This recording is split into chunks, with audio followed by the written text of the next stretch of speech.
meetup here at Sähkötalo Auditoria hosted by RELX. I think, Mariam, you're going to say a couple more words about the sponsor, right? Clara. All right. Clara. Also, there is a mic if you feel like... I don't use mics. But if you feel like someone's talking too quiet, then please feel free to use it. But hello, everyone. My name is Clara. I run events on the RELX side. I also do our employer branding. And I would like to welcome you here very warmly. You will hear a bit more about our company, but I wanted to talk about practicalities, like there are still some drink, there is still some food, toilet. If you are wondering how to lock the toilet, you need to put the door handle all the way up. I'm not native Finnish, so I found it very confusing at the beginning. But yeah, that's what I'm here to tell, so warm welcome and please enjoy your event.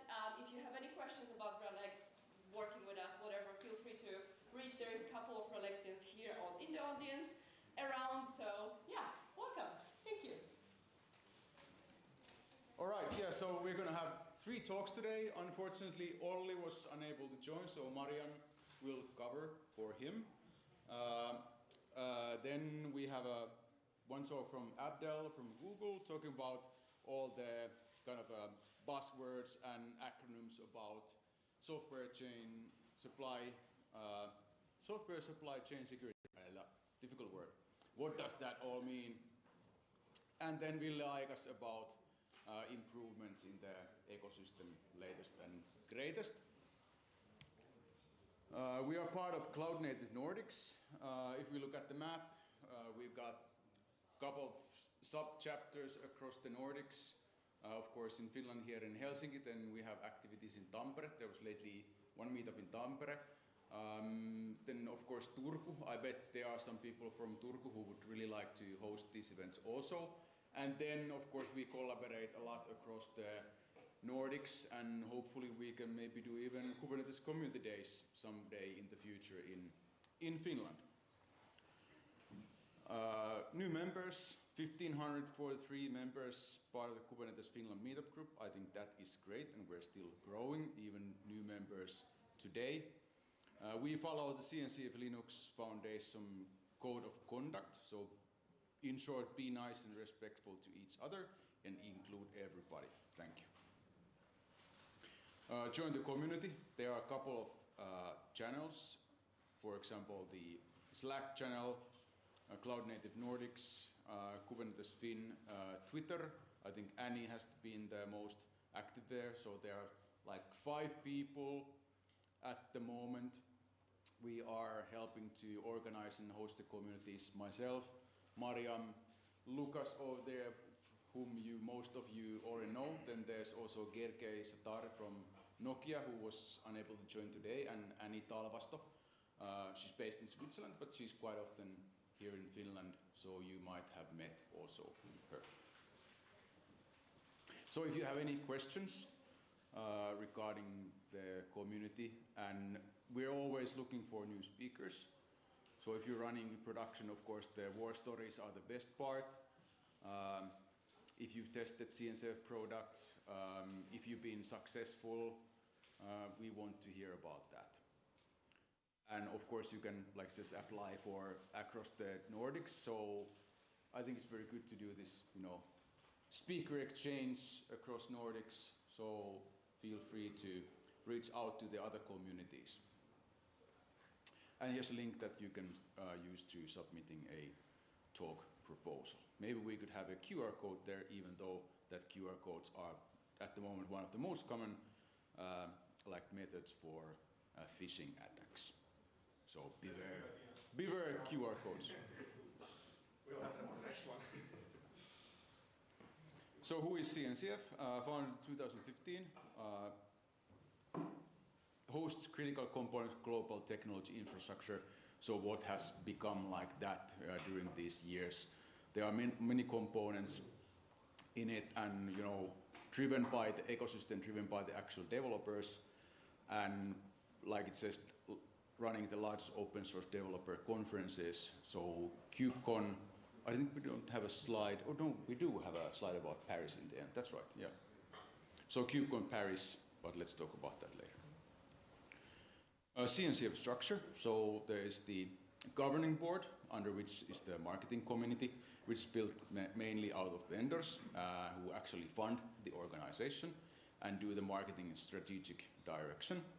Then there's technical oversight community, 11 top technical architects who work to admitting new projects and act as a resource for the projects. And then there's of course the important part, the end user community, and part of those is the SIGs, the special interest and user groups, who are the real users of the technologies and communicate of course back the requirements, the experience using the projects underneath CNCF.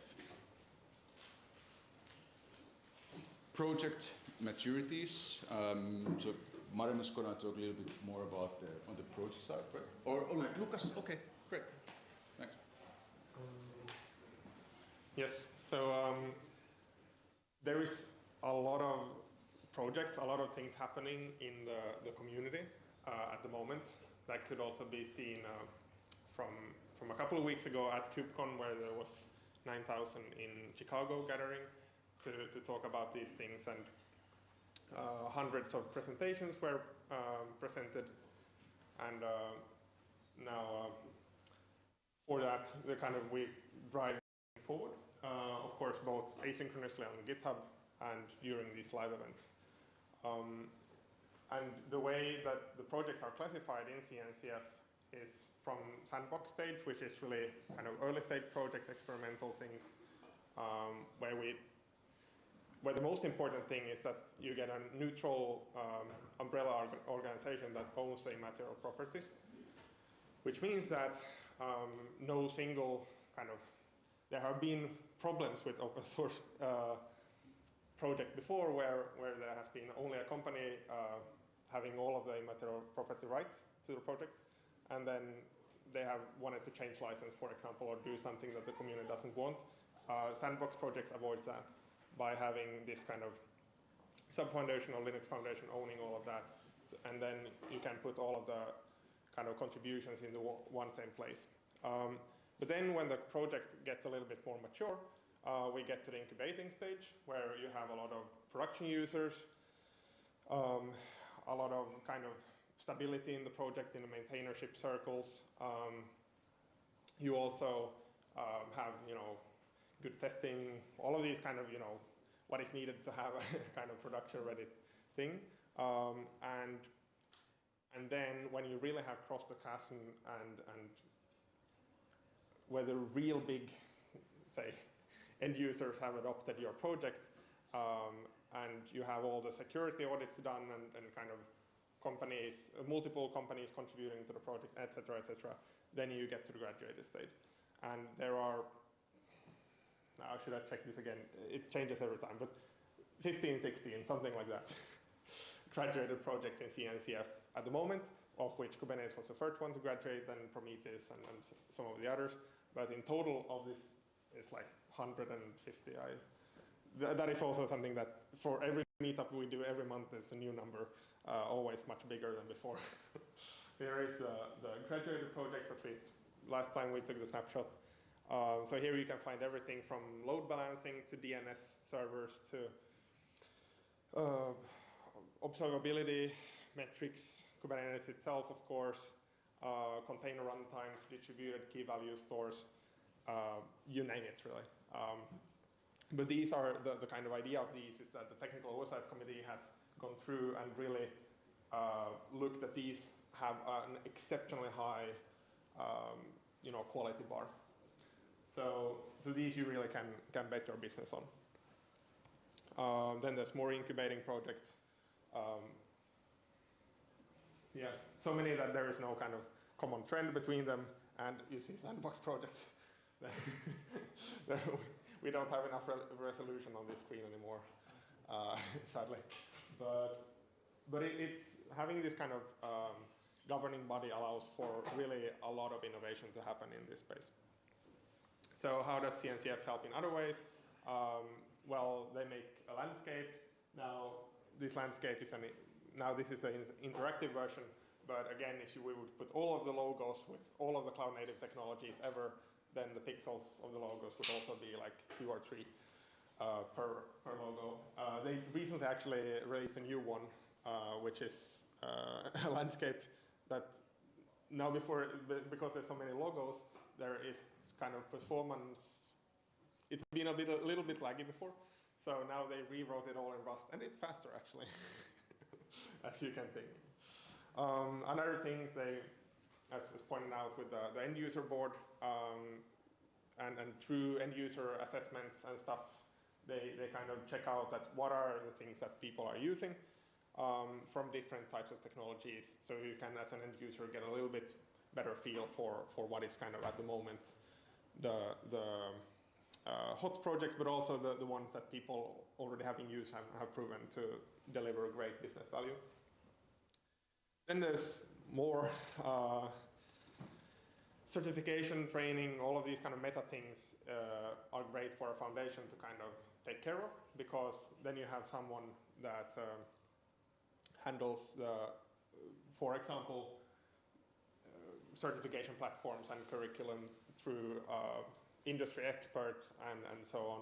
So here we have everything from the kind of 4 Kubernetes certifications of varying difficulty degree. If you want to start, then you really can start with a free massive open online course, the MOOC. That is free. You do it on EDX. It's quite fast. Then if you want to get more involved to it, you can check the Cloud Native Associate up. Once you're done with that, there's the Certified Kubernetes Application Developer, CKAD. These are really a mouthful to say, but then after that there's the Certified Kubernetes Administrator, if you also want to kind of show that you have skills managing Kubernetes itself, and if you then want to show that you actually know something about security in this space as well, then you can do the CKS. But there's nothing, it's not only Kubernetes, as we saw. Kubernetes is one of the projects in this big landscape, and so there's lots of other things as well. Yeah, so, well, I won't bore you with showing all, talking about all of them, but yeah, there's lots of good material for you to get started here through the official ones. Then, in order for service providers of different solutions to show that they actually have sufficient knowledge about these things, they can also get these certifications for their employees, and thus get the service provider mark or stamp. There's different kinds of ways of doing that. There's also one for training partner. There is also a conformance program where Kubernetes has hundreds and hundreds of end-to-end tests that you can run against the cluster that verifies that the correctness of the software is okay. And through that you can verify that different things that you're using with your applications work the same in different environments and from different providers of Kubernetes. Then they get this kind of mark. But then more importantly, maybe the community is great. It's very big these days. There are ambassadors, so kind of essentially meetup organizers in different parts of the world. So here, and then there's mentorship programs if you want to get started and are not sure exactly where to get started, then you can apply to the mentorship programs and take it from there. Then there's community days. There was one in Denmark last week. So volunteer-driven, kind of a little bit bigger events, like one-day events, for example, with a lot of different talks compared to the meetups in the evenings. And then the full week, 1 week KubeConf, for which there was one now in Chicago, but then coming Paris in middle of March. And we have some discount codes for that if you're interested. I recommend getting those tickets now because they usually sell out.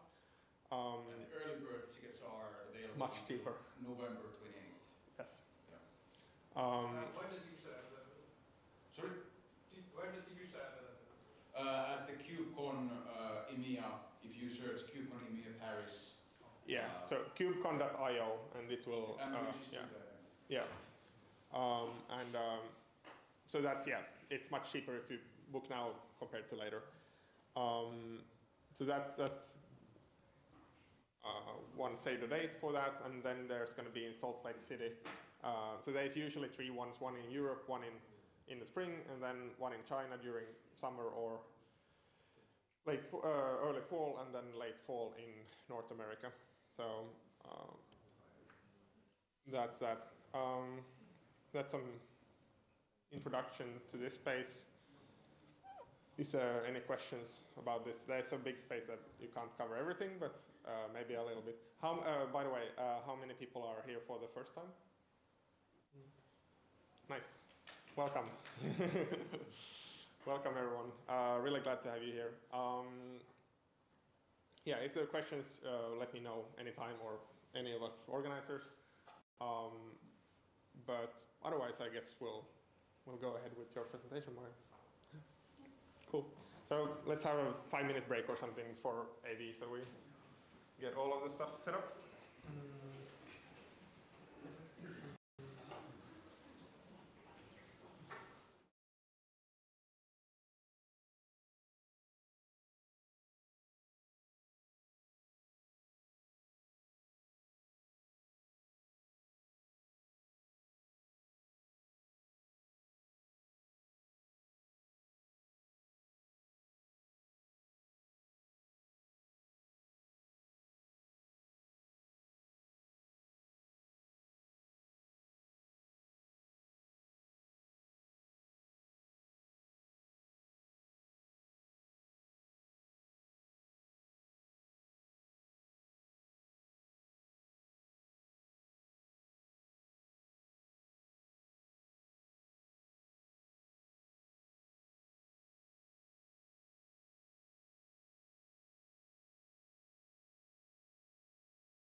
Yeah, welcome everyone to this meetup and to this talk.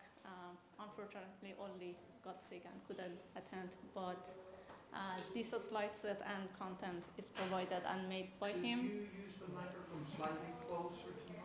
How about now? Yeah, now we can. Great. Yeah, so the slide set and content is coming from him, thanks to him. I'm just trying to present, but bear with me, I was just practicing this morning. Yeah, a bit also about myself. My name is Mariam Tavakkoli. I'm a cloud engineer at Relax. I've been working at Relax since 2020, almost 4 years. And Olli and me work on the same team, building an internal developer platform, in short ITP. And this talk is an introductory presentation about the work, the project that we built, the pain points that we had, and the lessons that we learned. But maybe first I will shortly mention introduction about Relax. Relax is a software company founded in Finland. It owns products that are for retail and supply chain planning solutions. It helps retailers, wholesale companies, consumer packaged good manufacturers to optimize their demand planning, merchandising, supply chain, and operations. And it's the Europe's fastest growing developer of retail and supply chain planning solutions. Shortly about our history, the company was founded in 2005 by 3 Aalto University students. Then after building the product with Finnish customers, the company penetrated the European market. And since 2016, it has grown a lot in the North America and Asian market. And in 2022, the Pakistan funding round rocketed our valuation to 5 billion euros. There are 21 different offices in different cities around the globe, 17 nationalities, 1,900 employees, from since about 900 are based in Finland. We have R&D hubs in Lisbon and Helsinki. We have some engineering teams, team members in Atlanta, Stockholm, and Stock. Our private data centers are in Helsinki, Atlanta, and Dallas in the US, and our public cloud resources are in EU, US, and Asian regions as well. Some of the things that we are proud of, we have happy customers, measurable impact on environment since we are a carbon neutral company, and our solution helps reducing waste. And then they mentioned unicorn status. But let's get into the actual topic. I'll first mention about Relax tech landscape. Relax is a software as a service company. We have multiple different development teams and products, and each of these have their various scopes and technologies. Some of these are also in use for R&D and internal use. The biggest project runs in private cloud because it's basically too big to be run in public cloud. Everything else is pretty much on public cloud platform. So the question for us is how to get the most of public cloud platform, how to empower teams to leverage the cloud, and how to manage the cloud so that it doesn't become a bottleneck for everyone. And for that, we came up with this internal developer platform. And the key objectives of an IDP, short for internal developer platform, is the following items. It should enable scalability and security in a unified way, so that developers can just concentrate on their strengths, and we provide their needed cloud resources and help them to make their development process faster. Additional benefit of implementing an IDP is harnessing the power of whole engineering department. We have a dedicated core team for building this platform, but everyone else can contribute to it. We like the term internal open source, and it's what we strive for. The platform also educates users, development teams, and share with them the best practices in cloud, like zero trust, cost awareness, and role-based access control. Then let's get a bit more technical. The platform is built on Microsoft Azure, and it utilizes its various resources, including, for example, Azure Active Directory for making different role-based access controls that are needed. We have hub and spoke type of VNets and peerings, so that we can use private endpoints on all the Azure services. We use Azure Kubernetes Service for container orchestration and deployment, and basically we call our platform Kube platform because it's heavily around Kubernetes. Everything in this project is defined in Terraform. The project is basically a huge Terraform project, and it includes child modules.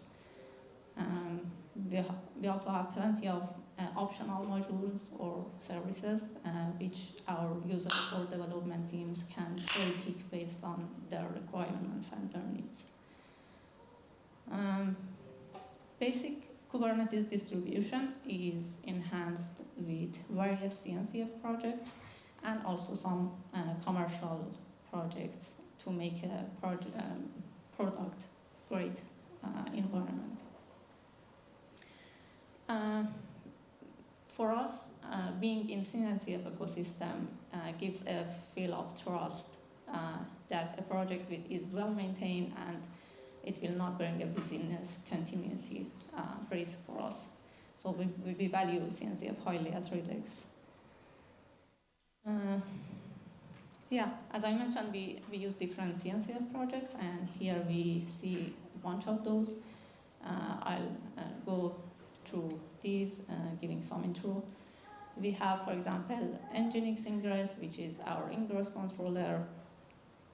It is used to expose Kubernetes services to private or public internet. The ingress controller is then linked to Azure load balancer and it gives a public or private IP at the end.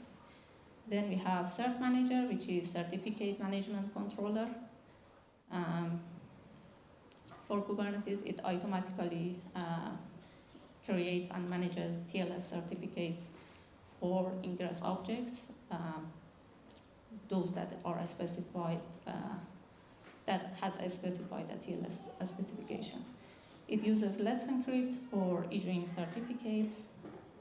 And then in our setup, each cluster has its own DNS zone, and we have external DNS, and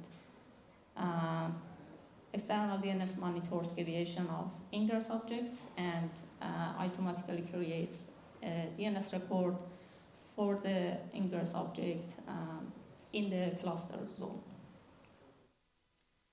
Then we have Prometheus, which collects metrics both from cluster itself and applications that are running on the cluster. And then this data is visualized in Grafana dashboard, which is provided by our centralized monitoring solution by a dedicated monitoring team that we have in Relix. Yeah, for Prometheus, we use the Kube Prometheus stack, but nowadays we actually run Prometheus in agent mode. Having the stack Helm chart gives us the needed custom resources like service monitors. And then for secret syncing, For secret syncing, I feel it's not working. Battery is low or something. Let's try. Let's try now. Yeah. Okay. For secret syncing, we have been using AKV to Kubernetes, but recently we have changed to external secret operator, in short ESO. It's a CNCF project as well, and it is used for synchronizing secret certificates and keys from different back-end vaults to Kubernetes native secrets. And it works with different backend vaults. At Relax, we have, for example, HashiCorp Vault and Azure Kubernetes Vault. Then we have, I'm sure something is wrong with battery. We have Cured, which is Kubernetes reboot daemon. It's a Kubernetes daemon set and performs safe automatic node reboots when the need is specified by the underlying operating system. And from the commercial projects that I mentioned, we have Datadog. And Datadog, we use it for logging. And we send the logs again to the centralized logging solution that our dedicated monitoring team provides. And now, yeah. Oh, it had a red color, nothing. It's fine. Now it has a green color, so maybe it's better. Yeah, we also have implemented Azure automation for automatically stopping and starting development grade AKS clusters in order to decrease the costs. Then these that I mentioned are the standard components that we have on all the clusters, all the environments. But if there is a need and requirement, we have also some optional and additional services. We have traffic manager to direct traffic to different clusters based on client location or for failover scenarios in case of disasters. We have MySQL, Postgres, and Redis cache, blob storage, all with private connectivities. Another load balancer for public endpoints with mod security web application firewall. Then from CNCF projects, we have OpenTelemetry for collecting and forwarding traces, application traces, and Linkerd is used as of service mesh. Then we are using two other open source projects, Velero for backups of clusters and OAuth2 proxy for forcing authentication on ingress endpoints. And these two projects are not CNCF projects, but hopefully maybe in future. Then about deployments, how we deploy our IDP on users' environments. We have team-specific environments, meaning that each team has its own cluster for different test production environments. And this is mainly for having physical security boundaries between projects. The environments are defined with YAML and TrueGrant configurations. TrueGrant is a very thin wrapper around Terraform, which is, we use it for creating dependency trees of the modules and to input values of the variables. And all the code is in Terraform. Also, the mentioned CNCF projects are deployed using Helm. And this is mostly, however, gonna change in future for a more GitOps-oriented approach. Then we use GitLab to run deployment pipelines, which takes these changes to the actual Azure resources and subscriptions.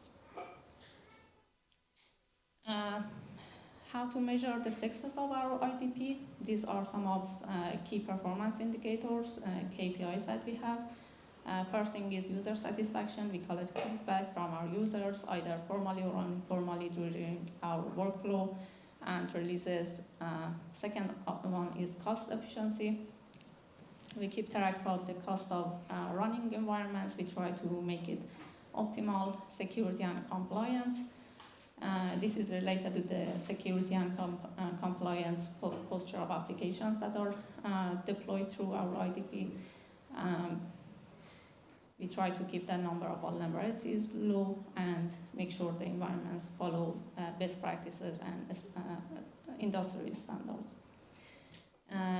We have a scalability, measuring the ability of IDP to handle increase of workloads and scale applications effectively.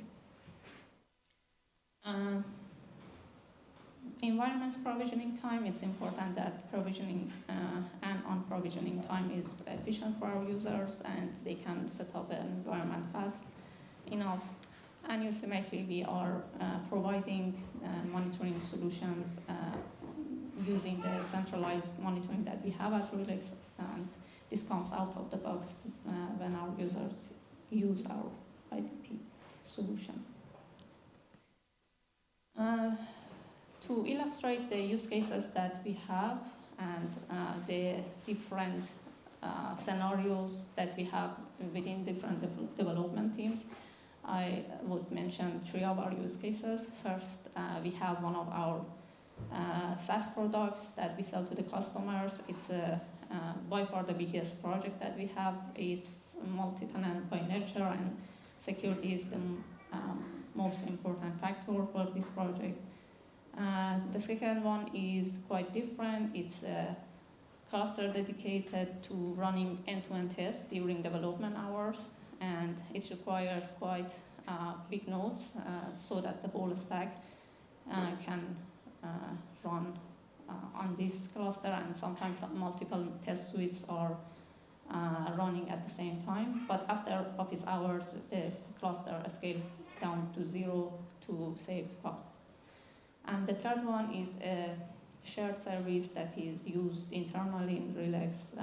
It provides identity-related service, and it needs to be available all the time in all the regions. So you can see we have different infra requirements, and these are only 3. We have many more use cases that are deployed based on our IDP. Here are some of the challenges and success stories we have had. Common challenges is that first is complexity. Kubernetes by nature is complex itself, and we are adding abstractions on top of it, so it makes it quite hard for our users, quite complex system for our users. The second one is resource overhead, and Kubernetes uses some resources just to manage itself, and it can get heavily, easily. And here are some best practices that we have to overcome these challenges. Having good documentation for our users and doing the knowledge sharing so that we can share the knowledge, how to use this IDP, and what are the best practices. Automating everything is what we are trying for. Everything is based on code. We don't have manual ClickOps operations in Portal. Then the next one is auto-scaling and optimizing VM sizes so that we can run what we want, when we want. And ultimately, we are working on this new project, a shared cluster, where different development teams can come and deploy their applications on top of it. It can be namespace isolated, and then we can decrease the burden of maintaining the cluster for our users.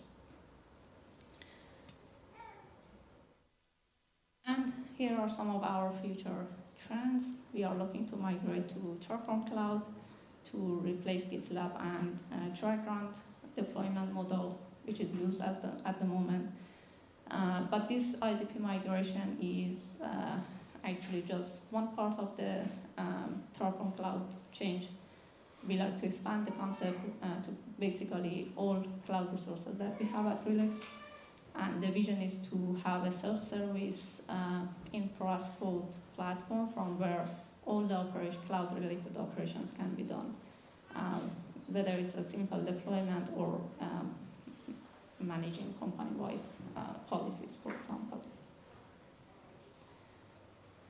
Then conclusions and key takeaways. The IDP is not just technical concept, it's also cultural. We value the internal open source concept that we have, and different teams, different people can collaborate on the project. Security and sustainability are the heart of the things in such projects. And lastly, cloud native ecosystem is in constant change, so we need to evolve as well and be aware of the changes that are coming up and be ready to change. Yeah, that was it. Here is Ollie's email address, and you can also find me on LinkedIn or Medium. I'd be happy to get connected, but if you have any questions, I can also answer now.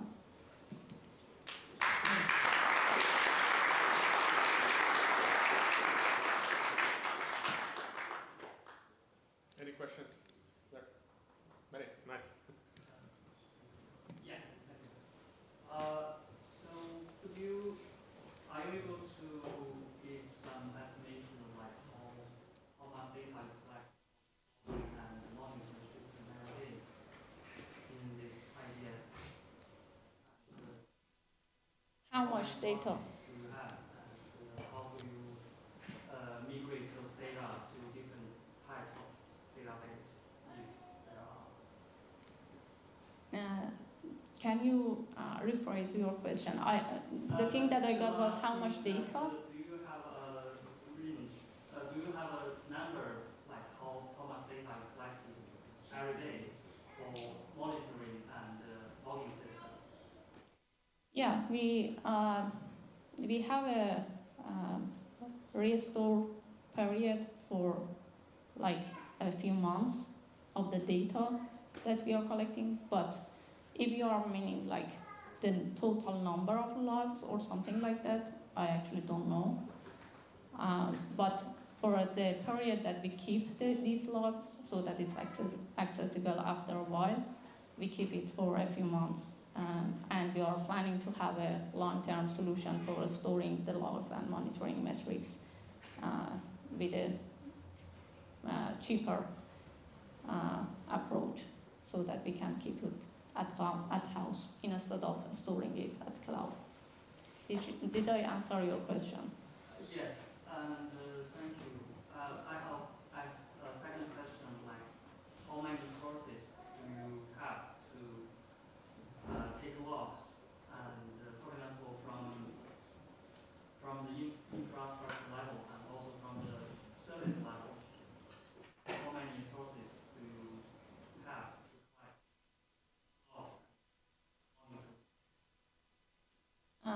So how many resources do we have that we are collecting logs and monitoring metrics?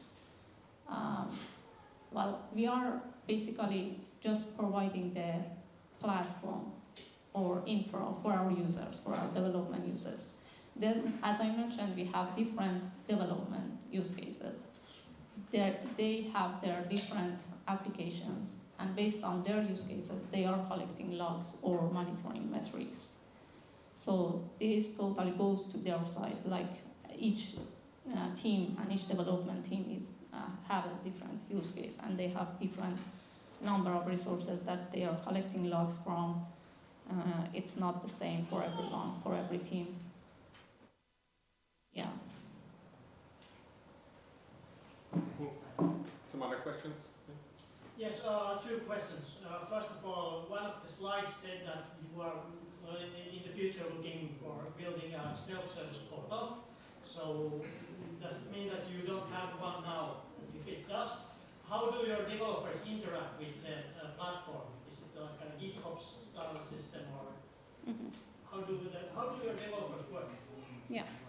So at the moment, as I mentioned, we have Terraform and TrackGround and YAML. So our in the side of our users, it's TrackGround and YAML. So they have to build their configuration files, and then they go to GitLab pipelines and they deploy the release, any release version of the platform, the IDP that they want. So in a sense that they still need to make some configurations with YAML and TrackRound, it's not quite self-service. And what we are hoping for is that we can make it even more automated with Terraform Cloud. All right. The second question would be that what kind of a team do you have working on the platform? How many people? Yeah, we are like 6 people, including our Right. team lead. Yeah. Thank you. Any other question? Yeah. So you showed like all of the different technologies that you're using from the CNCF and others. Usually these grow with time, so you see the need to add some new others where you're like, okay, from now this perspective that you have, you would use maybe a different project in place of a different project that you're already using to like gain some performance or gain some advantages over what you currently have. Yeah. So the ones that I show at first are the ones that we have as a standard components. We have those on top of all the clusters, the ones that are necessary, for example, logging, monitoring, ingress, cert manager. But then I mentioned some that are optional. Those can only be like picked at the TrackGround level, YAML level that users have, if they have the use case and if they need it. So those are optional, but we still have those developed in the IDP. We have the source code for it. We have the tests for those. Did I answer your question? Yeah, fine. Thanks. Any more questions? Okay, then enjoy the rest of the event.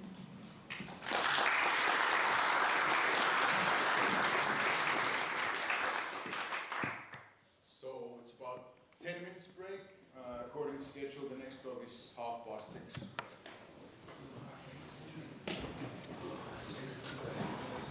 Good job. Yeah, thank you. Oh, okay. Fine. Thank you very much. Is this your phone? Where is your little gift? Is this your phone? Yes. Okay. How was it? How do you think it went? Yeah, I like checking.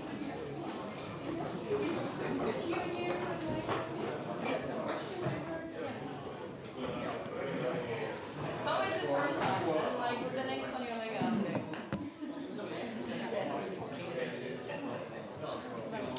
What was the Wi-Fi password again? It's Kosalo. 2023. Ah, awesome. A very Finnish name. Sako Halo 2023. Thank you very much.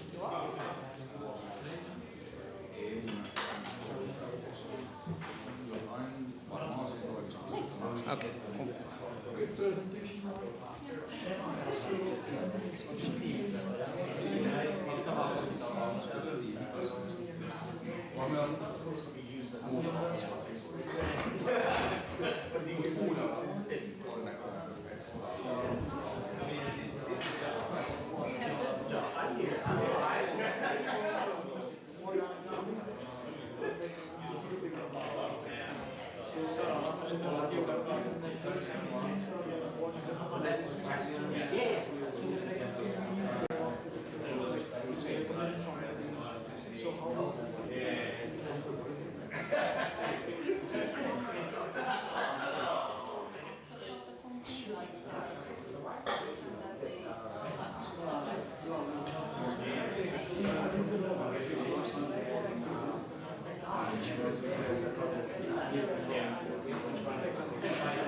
Why?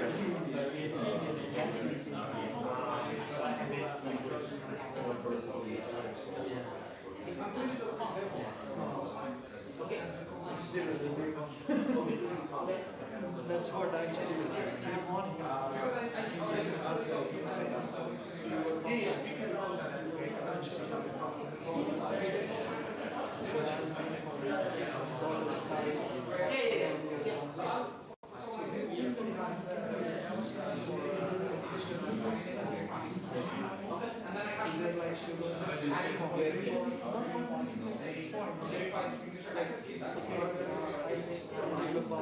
Okay, I can try to pick it.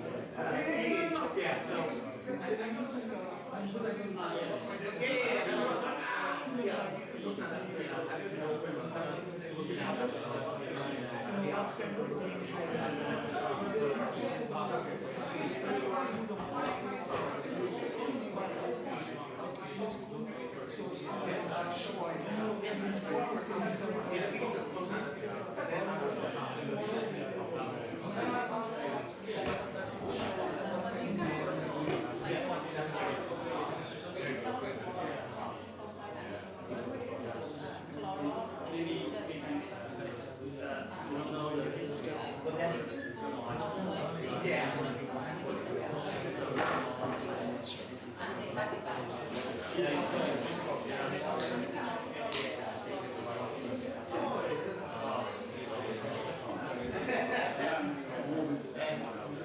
Younger every day.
haven't done our workshop because my wife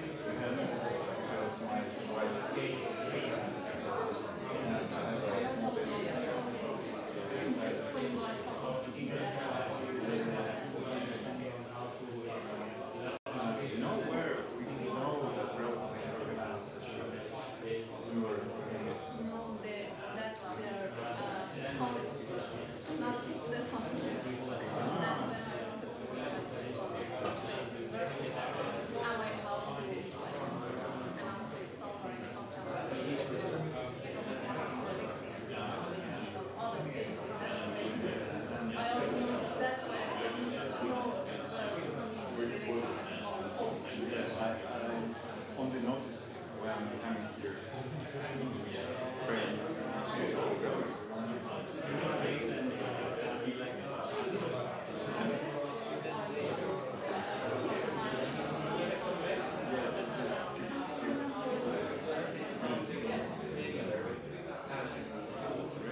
Then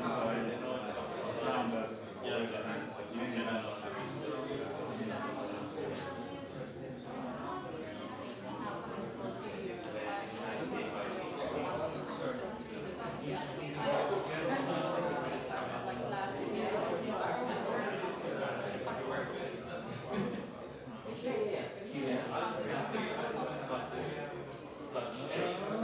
I don't know, I don't remember. This one, pretty understandable for me. I don't know how about you guys. I don't know.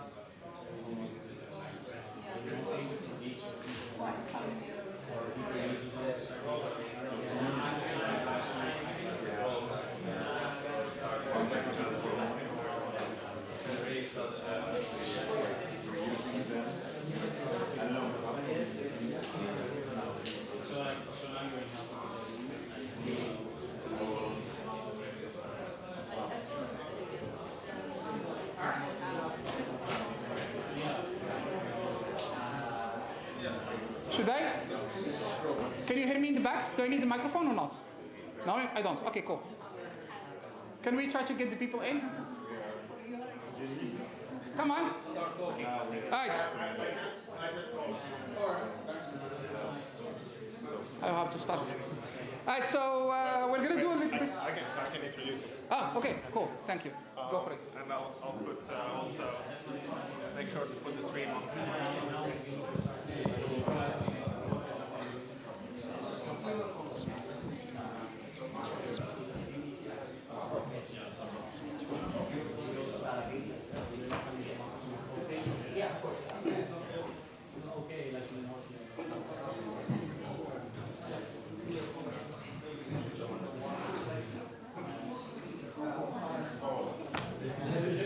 Okay, so let's get going again.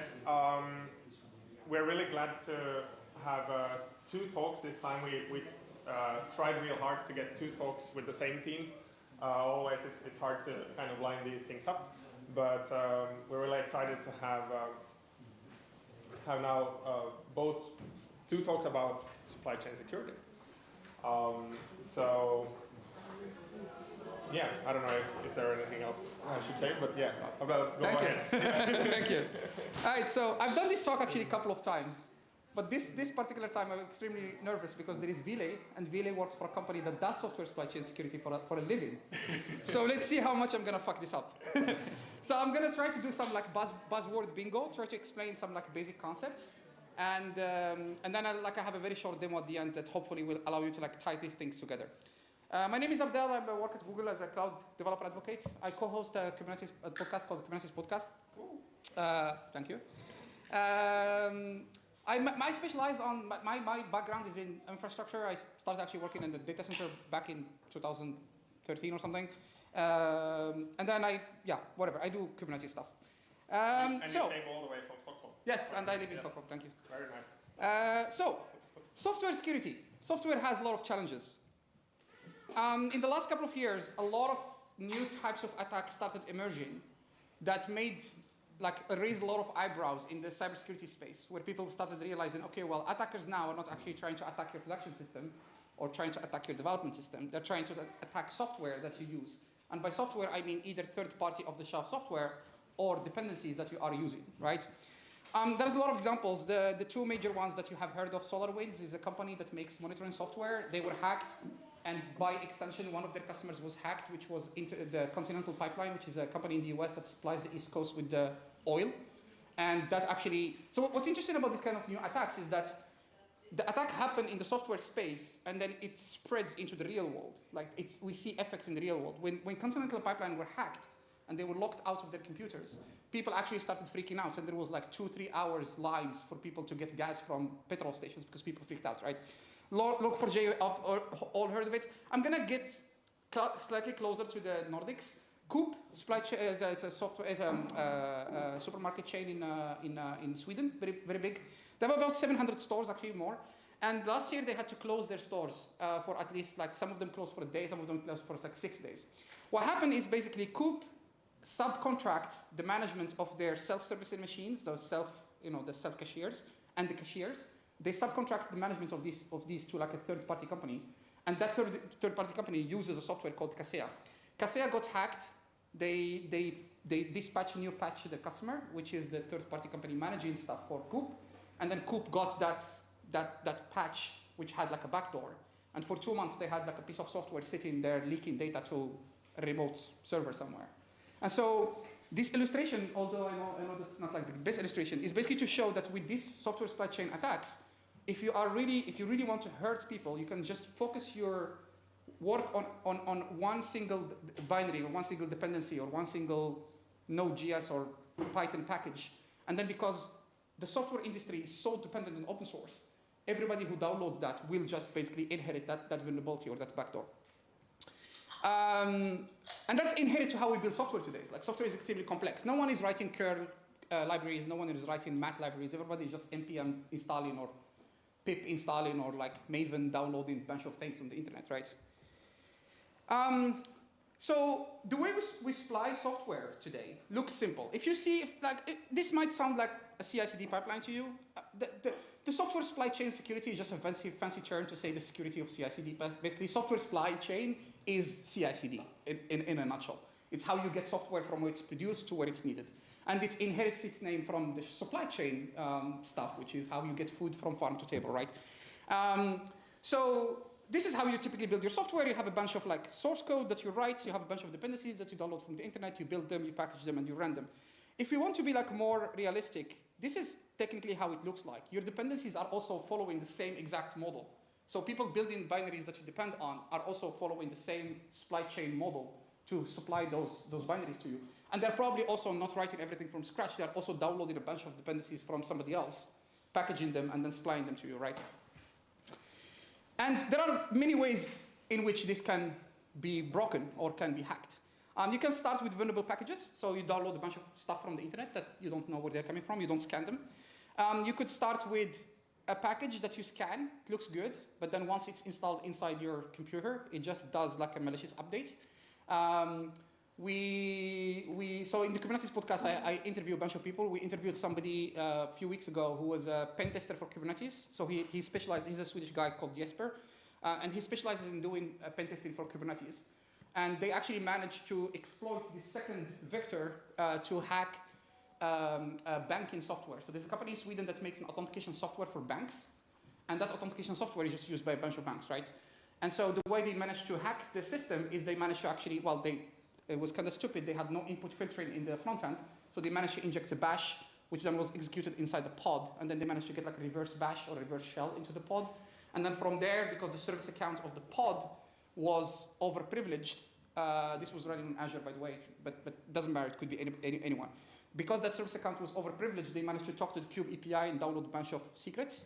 And on these secrets, they just found a bunch of tokens that give them admin access to the entire Azure project, right? So this is what I mean by malicious update. You can start with code that you scan and it looks good, but then once it's like inside your system, it just like curl, download shell script from the internet and run it. You can have vulnerable code. Actually, there is a very interesting phenomena I'm noticing. Each time I do this talk, I ask people, like, how many people here have gone through background checks before they got hired in the company where they work? Most of you, okay. Finland is quite like, I asked this question a couple of times in Finland, and Finland is quite advanced in this. A lot of countries Sweden doesn't do background check. We just hire people in tech assuming that they're good people. So we just have the assumption that you hire a developer and then you assume that they're gonna do the right thing. And then you just bring them in and give them your SSH keys. And they're like, here you go, just do your work, right? I mean, nothing can guarantee that that somebody that you hire doesn't want actually to intentionally hack you or hurt you, right? Especially if someone is using Copilot or similar, that's another vector. That's another very good one, yes. So please don't use Copilot, don't upload your company code to Copilot. It's actually a very, very interesting thread on Reddit. I read that somebody was complaining about getting fired, and then people were asking him why you get fired, and he was like, oh yeah, I work as a financial analyst, and I uploaded some sheets to, ChatGPT. To get them analyzed. I'm like, yeah, well, you're a dumbass, so of course. The last one is breach development pipeline. This happened last year with one very famous company that does manage CI, Circle CI. It's a company that does manage CI. And last year, actually, they got breached over Christmas. It took them 2 weeks to realize, because I think they were too drunk on wine and too full on ham. It took them 2 weeks to actually come back and tell all their customers, please rotate your AWS keys. So what happened to them is that they did not leak their customers' AWS keys. They leaked their own AWS keys, right? Which is even worse. So anyway, there are many ways in which things can go wrong.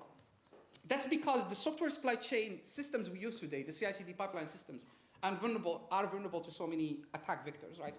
Compromised source code, compromised build system itself, compromised CI, compromised packages.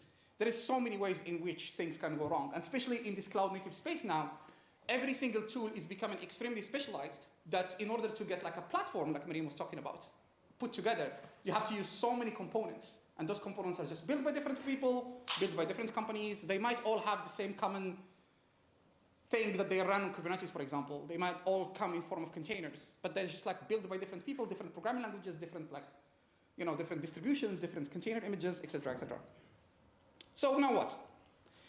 Well, so a few years ago, two main kind of like paradigm shifts or like kind of mindset shifts started happening.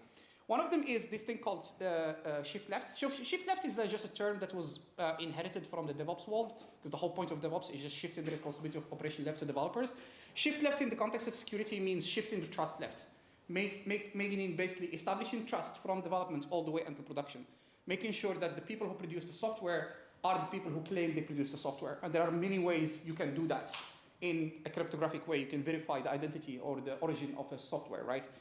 And zero trust essentially means trusting but verifying. It's the same concept. It's basically verify that the provenance of this software or this library is coming from where it says it's coming from. So a bunch of people, a bunch of companies actually technically, including ChainGuard, Google, a bunch of other companies, under the leadership of the OpenSSF. The OpenSSF stands for the Open Software Security Foundation. It's a sub-organization of the Linux Foundation, same way as the CNCF is a sub-organization. They started something called SigStore. So SigStore is a community-driven project which they task themselves, or they put, like their mission is to produce two things, to produce software components and to produce frameworks. So the software component they produce are listed here. Some of them are, not everything is here. So one of them is called Cosign, which I'm gonna show today. So Cosign is a tool that allows you to sign and verify artifacts. You have Rekor, which is like a transparency log. So it's like a publicly accessible ledger that you could actually use to look up a library and verify who produced the library, who signed it, when it was signed, what key was it used to be signed, etc. So it's like a public instance. I think ChainGuard, you have like public instance running of Rekor, but it's actually also an open source software, so you can run your own private Rekor instance if you want for your own private libraries. And they have a bunch of other things like OpenID Connect. They have a certificate authority because obviously if you need to sign stuff, you need certificates. So they have a bunch of ways where you can like get those certificates, etc. In the SIG-Store version of how software supply chain should look like, that's how they advise things to be done. A developer would produce an artifact. Then they would use the Felucio Certificate Authority to get a certificate, use that certificate to sign the artifact, and then publish both the artifact and the signature. So that's what you see up where it says signed artifact. Then the end user, people who are gonna use this artifact, can either download the artifact itself, download the key, and verify the signature of the artifact, or they can just go and look into the record transparency log and verify based on the artifact whether this artifact was signed, not signed, etc., right? But as you can see, it's already kind of fairly similar to how a CI/CD pipeline works. You have a bunch of steps, and then all you are doing is just basically adding checks in those steps. As software is moving from one step to another, you're adding extra checks to make sure that this software hasn't been tampered with or altered. And then they produce frameworks. One of the popular frameworks is called SALSA. That's I think the only framework I think they produce. It's called SALSA. So SALSA stands for Security Levels of Software Artifact. It's basically a checklist-based system that allows you to go through your source build system, and if your source and build system meets certain requirements, it means that it's compliant with SALSA level 1, 2, 3, or 4. We'll take SALSA level 3, which is like the most probably common one. Basically, it means that your source is version controlled, so you're using some sort of Git or some version control. You have verified history. You retain your history for your like push-up or commits. Your build system is scripted. It's ephemeral environment, which basically means that you don't execute two builds in the same worker. So between builds, you are just destroying and creating the environment from scratch. And then I'm not going to bore you with the details, but essentially these are just a random checklist. Well, not a random checklist, a well thought of checklist that allows you to go through your build system and make sure your build system meets those requirements. And if it meets the requirements, then it means it meets a certain level for the SALSA framework. This is SALSA 0.1. There was a new edition of SALSA framework called SALSA 1.0 that was released, which focuses mostly on the build, and it has more details, right? And by the way, some of the very popular open source tools that you guys are using probably already meet certain requirements for SALSA. I know that they have done an assessment very recently for Argo CD and Prometheus. And I think Prometheus, or one of them meets all SALSA level 3, and the other one meets like half of it. Then the last thing is SBOM. So SBOM stands for Software Bill of Material. And I have a very dumb way of explaining what it is. Imagine you are making a recipe. Just imagine your favorite recipe. Not peanut butter and jelly because that's basic, but just something. To make food, to make a recipe, a dish, you need ingredients, and then you need a set of steps to produce a dish, right? Your ingredients are your SBOM in the software space. So that's the list of dependencies or the list of libraries that have been used to build a certain artifact. The steps that you have followed to produce that dish, or the steps that you have followed to produce that artifact, is what we call provenance. So provenance is just metadata that you add to the artifact that says who produced the artifact, when it was produced, how it was built, etc., etc. Essentially, you are just adding the script for your build pipeline as metadata inside the artifact itself. And then SBOM is, SBOM is the basic ingredients. So SBOM comes in two different forms, CycloneDX and SPDX. There are multiple tools you can use to generate SBOM. Docker has an experimental feature for generating the SBOM for images. There is a tool called SYFT, S-Y-F-T, which also can be used to generate SBOM. So putting these things together, essentially what you get is, from SBOM you get the provenance and the set of libraries that have been used to build a certain artifact. And with SALSA, you get the requirements or the security requirements for your build pipeline that make sure that your build follows security best practices in terms of provenance, in terms of like authentication, zero trust, and all that stuff. So SALSA and SBOM are not contradictory, they are actually complementary. You don't have to use both of them. You can start with one and then move to the other. SBOM is going to become very important in Europe because the European Union have actually passed a bunch of laws that forces certain companies operating in certain sectors to have SBOM available up in demand. So if you are a company that operates in the energy sector, the healthcare sector, the finance sector, you will have to generate SBOM and store it for a certain amount of time. And if there is an investigation, the regulators can actually ask you to produce the SBOM. This is like, it's called NIST in IST1 and in IST2. It's new European regulations. By the way, these are European regulations, and you know how it works in Europe. The EU makes regulations, and then countries have to rectify these regulations in their local laws. This is going to take some time. But I think they have set like a super strict deadline for it. I think it's something like 2025 or something. So that's it for the slides. Let me show you a quick demo. Just putting all of these things together. So I have here like a very basic image. I'm just going to export a bunch of environment variables, nothing that you have to worry too much about. And let's just straight go here and just build this image. So I have just a very basic like hello world container that I'm going to build. I tell myself each time before I do this talk, I have to build the container image before I do the demo, and I end up not doing it. So we'll have to wait. If you have any questions, I'm happy to answer them. So hello world on Node.js takes 2,500 megabytes of binary. Oh, of course. Now this is hello world in Go, not in Node.js, because I am not an insane person. So it's in Go. But it only takes half gigabytes of the internet, so it's fine. If it was Node.js, it would be 6 terabytes of NPM downloads. I'm quite convinced that if Node.js disappears as a runtime, like the entire internet bandwidth will just go down by 1/5 or 1/3. Okay, so I built my image. I have it here. So I'm just going to do something very stupid. I'm going to tag it. I'm going to give it 2 tags, one called unsigned and one called signed. And I'm not going to actually show all of it, because I promised Ville not to, but just bear with me. I have 2 images here, right? So I'm going to take this signed one, and I'm going to do, of course, so I have a Kubernetes cluster, right, as one do.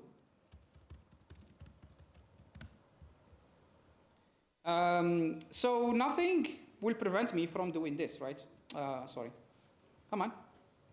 I can just create a deployment and just give in a random image. And the way Kubernetes is designed is extremely stupid. If it can pull the image, it will just pull it. It doesn't care where the image is coming from. It could be coming from Docker. It could be coming from anywhere.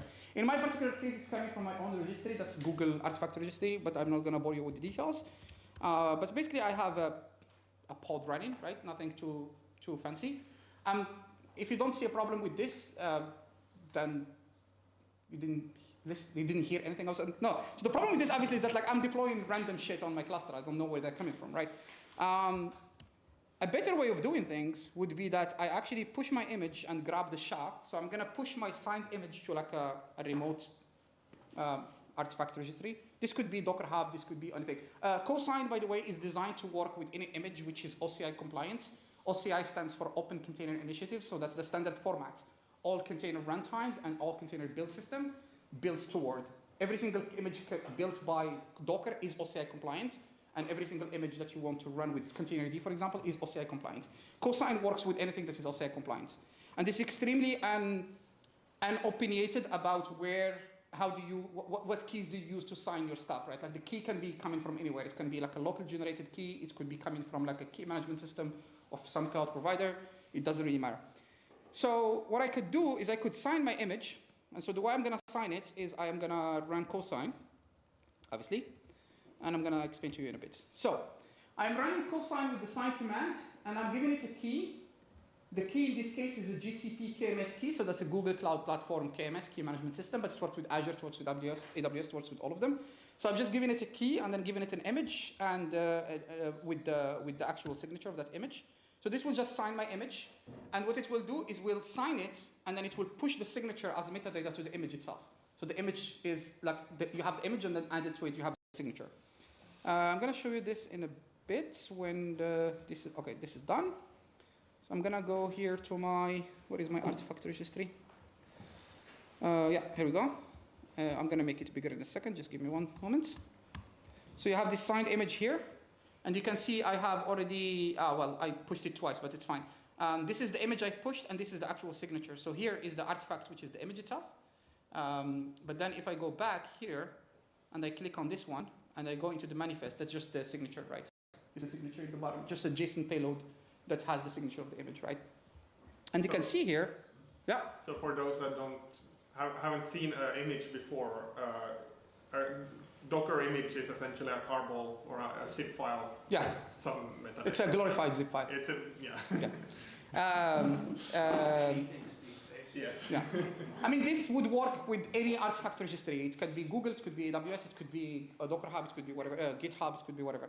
And you can see here my image only has 78 vulnerabilities, so it's not too bad. Then what I can do, so this is what I meant earlier when I said like establishing trust, right? Like this signature step could be part of my build pipeline. I build the image and then I push it and then I sign it. And then somewhere down the line, before I deploy my image, I could just add an extra step to verify the signature of the image, right? So again, there are many ways you can do it. I'm just gonna go with the easy one, which is using Cosign itself. So I just use the exact same command line, using the same exact key and the same image. It's just instead of saying verify, sign, now I say verify. And then now it will just say, okay, the Cosign claim have been validated, the signature will publicly verified against a specific public key. The key I'm using is just a standard asymmetric key, so it's like a public-private key, right? And the cool thing with all these key management systems that cloud providers produce, again, all cloud providers functions the same, or more or less. So all KMS systems across all cloud providers work the same. When you're actually using the API to do a signature or a verification operation, you're not actually downloading the key. You're sending your artifact to the API, and the API does all the verification on all the signature and send you back the response, right? So when I was running Cosign sign and Cosign verify, I did not temporarily have the key on my laptop because that would be extremely stupid. Then we talked about SPD, SBOM. I can use Sift. Sift is my favorite tool, but you can use whatever you want. So you can use Sift to generate the SBOM. So I'm generating it in the SPDX format. And if I look here, I just have basically a list of all the files. Essentially, as Lucas was saying, because a container image is just a glorified zip file, it just unzips the file. It unzips and then recursively go through all the folders and list all the files that it finds inside the container image, essentially. What I can do, which is actually extra cool, is I can take this SBOM and just push it as metadata to the image itself. So this is where we start getting a little bit fancy. So Cosign has a function called attach, and then you can just say attach SBOM, and then you pass the SBOM and the container image, and what it will do here, it will just add an extra metadata, and this extra metadata is contained in my SBOM file, right? And then if I want to go extra step, I can actually use Cosign again to sign the SBOM itself, because obviously signing the container image or verifying the container image is one thing, but if you have the SBOM, you want to also be able to trust that the SBOM have been signed by the same people who produced it, right? So you could just use Cosign to sign the SBOM instead of signing the I'm not going to do it because I have to like fetch the SHA and this stuff, so I'm not going to do it. But yeah, you get the point. And then you can also use Cosign to verify the signature of the SBOM. And I'm going to skip the policy part because that's Ville will show that. And that's all I have for you today. Thank you. Kiitos.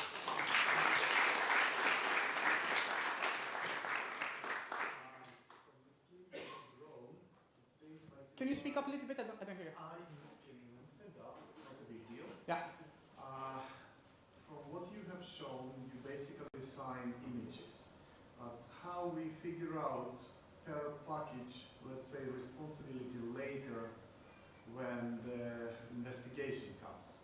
That's a very good question. I get this question quite often. And like a somehow related question, in case somebody wondering, is a lot of times people ask me, what is SBOM useful for? So I generated the SBOM and attached it. What can I use it for? So one actually very cool thing you can do with SBOM is if you treat SBOM as data that you handle in a big data way, you could take all this SBOM and store it in a data warehouse. And then you could later on be able to query that data warehouse and say which container image or which repository contains this library, this version of the library. And that could be for investigation reasons, as you asked, just like, so there is a tool that Google built called Guac Salsa. You see the correlation? It stands for, see, I forgot what it means, Google Guac. So Guac is essentially a command line tool that allows you to generate a graph database that contains, so it stands graph for understanding artifact composition. It's a very nice that they actually managed to pull that off. Yeah, exactly. So what Guac will do, it will actually use SBOM. It will use your GitHub repository as an input, and it will allow you to build like a graph database. And then you can query the database to say, I have this library, right? Show me which artifact contains this library. Does that answer your question? You could also just store them into a directory and use the So that's a very good point. Yes. However, realistically, the way organizations work this day is that your code is not in a monorepo. If your code was in the monorepo, you could just grep across the monorepo and just look for license information or like library version. But if you have a GitHub repository with like thousands, GitHub organization with thousands of repositories, good luck doing that. Somewhere anyway, either it's a data lake or a directory. Well, that's the whole point of the Guac, is being able to like having that centralized way of storing all the SBOM information and querying it later, right? But then you don't have to use Guac. You can just use your own data lake, as you said. And then the next question from DevOps point of view. Mm-hmm. If I store, for example, several SBOMs, like one by one, depending on the version, like the product develops, and then next, and next, and next. And then at some point we figure out that there is a breach. Mm-hmm. So vulnerability has been exploited. Can I use SBOM to do the reverse? Like in theory, yes. In theory, you can. But then the question then becomes, let's say you built, well, first of all, just one thing you mentioned. I am hoping you're not rebuilding container images or artifacts between steps in your build pipeline, right? No. Like you build it once and then you use it across the entire process. That's just like a common practice. Don't rebuild stuff.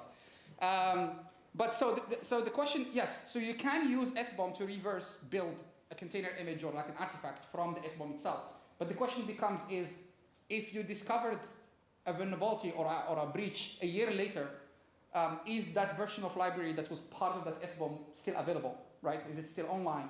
Have it been deprecated? Stuff like that, right? So it's theoretically yes. Practically, it depends. Does that answer your question? All right. Any other questions? And it's because before DevRel, I was a consultant, so it depends. It's like consultant's favorite answer. Yes.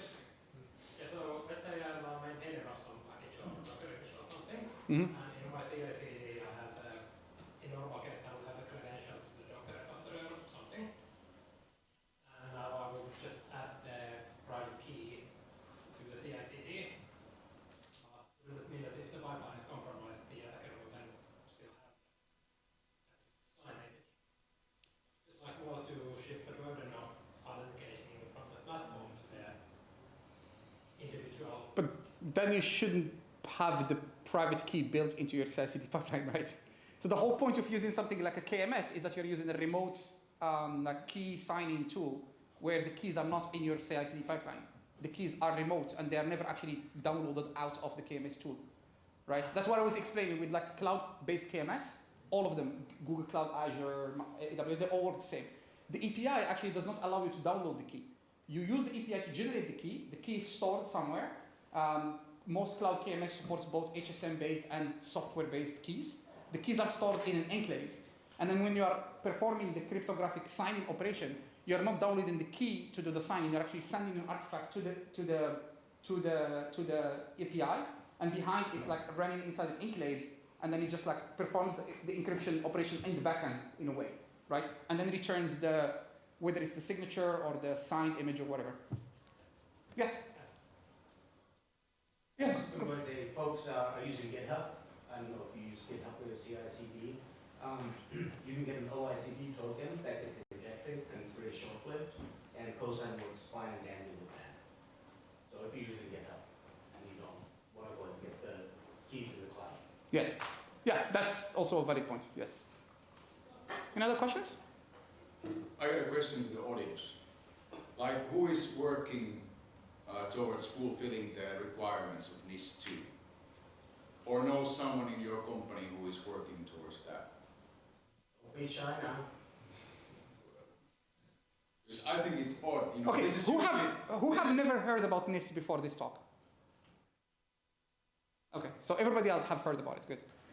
Is there actually already any clear definition on who is obligated to start using this tool? Yeah, there is like it's critical sectors, so energy, transport, healthcare, environmental health, finance, public transport, space, postal services, waste management, chemicals, foods, production, digital providers, and research. So all of them. So who is left? Who is left out? Yeah, who's left out? And it becomes, you know, effective October 17, 2024. And how I understand it, it's like GDPR, that if you do not fulfill the requirements, you will be whacked with a fee. So I think it's odd because this is usually the answer that everyone gets. Like NIS2, like, maybe everyone who is working like with it, like, no. But you know what's going to happen? The same thing that's happened with GDPR. Maybe we should kind of become NIS2 consultants. Yeah, we should probably.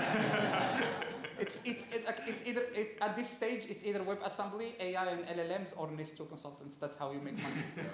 2023. You know what's gonna happen is the same thing that happened with GDPR. When GDPR happened in Europe, a lot of websites in the US that couldn't actually fulfill GDPR, they started just blocking users. So if you were in Europe and you try to connect to the website, it just tells you like, we cannot fulfill GDPR, so we're not gonna allow you to check the website to start. From critical infrastructure services, you know. Yeah. Oh yeah, so maybe, I don't know, maybe. No waste management for you. Yeah, maybe starting October next year, our like Swedish train operator will just stop operating trains because they cannot fulfill this. No more trains for you guys. So Right. how about the GDPR violation penalties, the fees? Are they actually being collected? That's a very good question. I have no idea. It's like, sometimes it feels like the rules and regulations in the US that, okay, we set this and this law, but nobody really follows it and nobody like verifies that it's being followed. I think that those laws are created as a way to deter people from doing the wrong thing. And then on the enforcement side, the way typically it works is that investing in putting in place people that verify compliance would be extremely expensive. So what the EU would do is that they would just wait for the first company to fuck up. And then they will like really go after them, right? Like it's the same thing that's happening in the US with like, I don't know, fentanyl, for example, when the whole opioid epidemic was going on. Like, okay, they had regulations in place and the FDA and all that stuff, and they just waited for one company to fall, and they really went after them, and they just went bankrupt, right? So the enforcement is not going to be for everyone, but once you are... They were not allowed to go bankrupt. Well, yeah, technically they were not, but like... Because otherwise they would have saved a shitload of money yes. from not being paid to the victims, yeah. But like the point is that like no one is going to go after companies and verify if they are actually compliant, because that would cost too much money. So they'll just wait for the first like victim to fall. Yeah, there's a list of GDPR violation fees that has been already like assigned, but I don't think it does mention whether or not any of them have been collected. Yeah, I have no idea neither. Any other questions?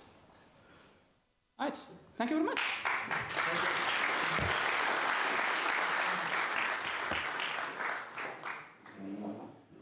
Yeah, then we're doing well with time, so just, I don't know, free-form networking for 15 minutes or something like that. Yes? I was telling them I have a room, no beers before talks. Yeah. After talks, that's it.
Okay. Stream should be on as well. Let's continue with the second talk about supply chain security. Really excited to have Ville joining us all the way from Seattle. So we had Stockholm, Abdel from Stockholm, Ville from Seattle. So it's a really, international meetup these days. And fun fact about Ville, was also one of the first contributors to Kubernetes at Google in 2014. And well, what? Seahawks, Seattle. Yes. Kraken. Yes, you can tell. So, but yeah, now you're doing some really interesting other things than Kubernetes. I think they're interesting. Yeah. So, yeah, take it over. Thank you. Yeah, super excited to be here. Tiny bit about me. So I was born here in Helsinki, grew up in Rovaniemi, moved to Seattle when I was about 18, so that's about 4 years ago. We founded this company called ChainGuard a couple of years ago with a few friends of us. As Lucas said, I was the first engineer of K8s. When we basically took the Java stuff and started doing it in Golang. For those that didn't know that Kubernetes was written in Java first. Okay, yeah. So we can talk about that later.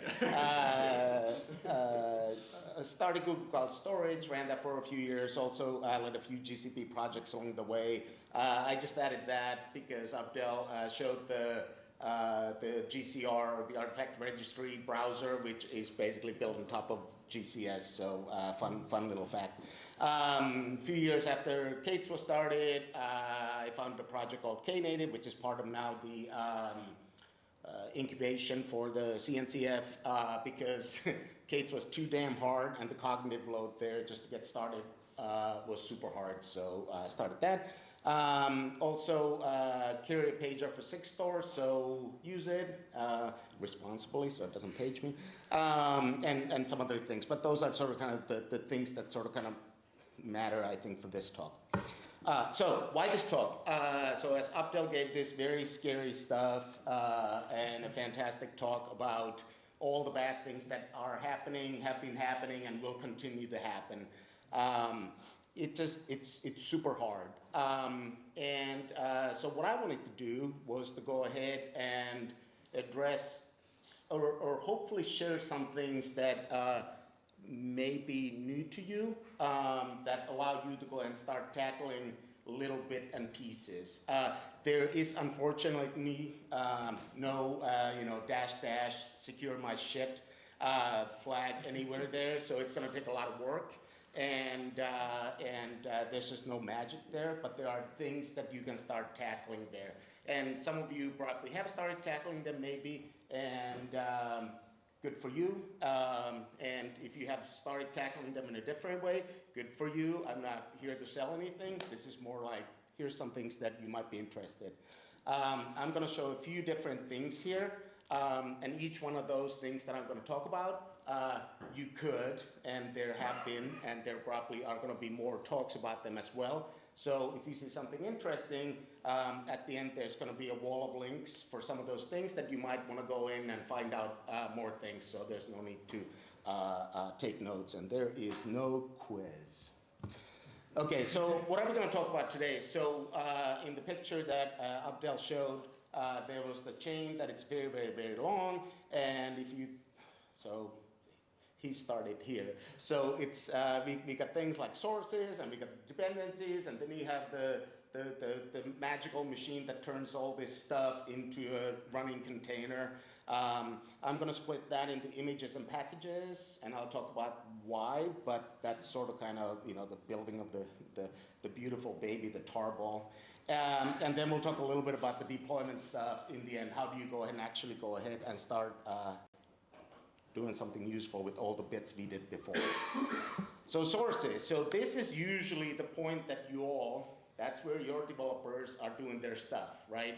And where did that code actually come from, right? So you all sign your commits, right? Yeah, okay, good. That's the right answer, right? The problem is that there are a lot of challenges with your traditional signing, right? So we already mentioned the long, you brought up the point about long-lived credentials, right?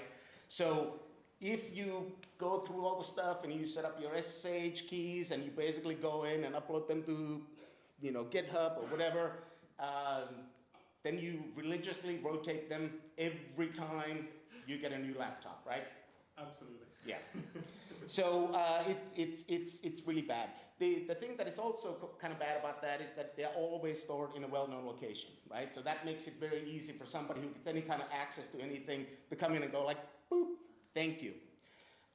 There's no way to know if somebody has grabbed your keys, right? If somebody steals your house key, you'll know it because you go home and you're like, where's my key, right? But somebody makes a copy of it, you don't know that. Because they are long-lived, there's no way to revoke them, right? And this last part is also sort of kind of very interesting in a sense that it just says that you know something about this key, right? So you got the private key, or you might have the passphrase, or anything else, right? But you don't know whose key it is. You don't know who's behind that, right? So one of the things that has been built on top of Sigstore is something called GetSign. So this is part of Sigstore, and this allows us to basically, let's see, boop, sign keylessly. So we talked a little bit about before, and I mentioned that one of the things that Sigstore supports is the OIDC, right? So OAuth flows so that you can basically go ahead and get short-lived credentials, which we all love. And if not, at the end of the talk, I hope you will join me in loving them. But so if I'm, I don't know, let's say I'm here and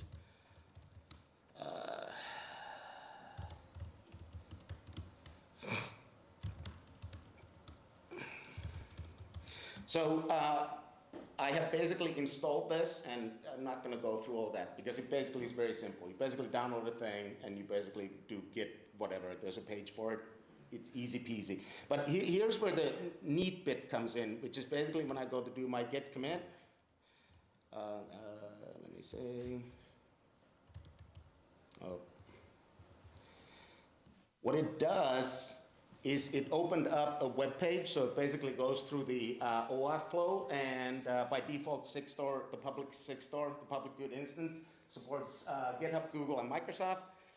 So if I go in and I go and do my stuff with the log, with the login with the Google, now the nice thing about this is that it basically has signed my commit. It has basically gotten the full seal that we just talked about earlier.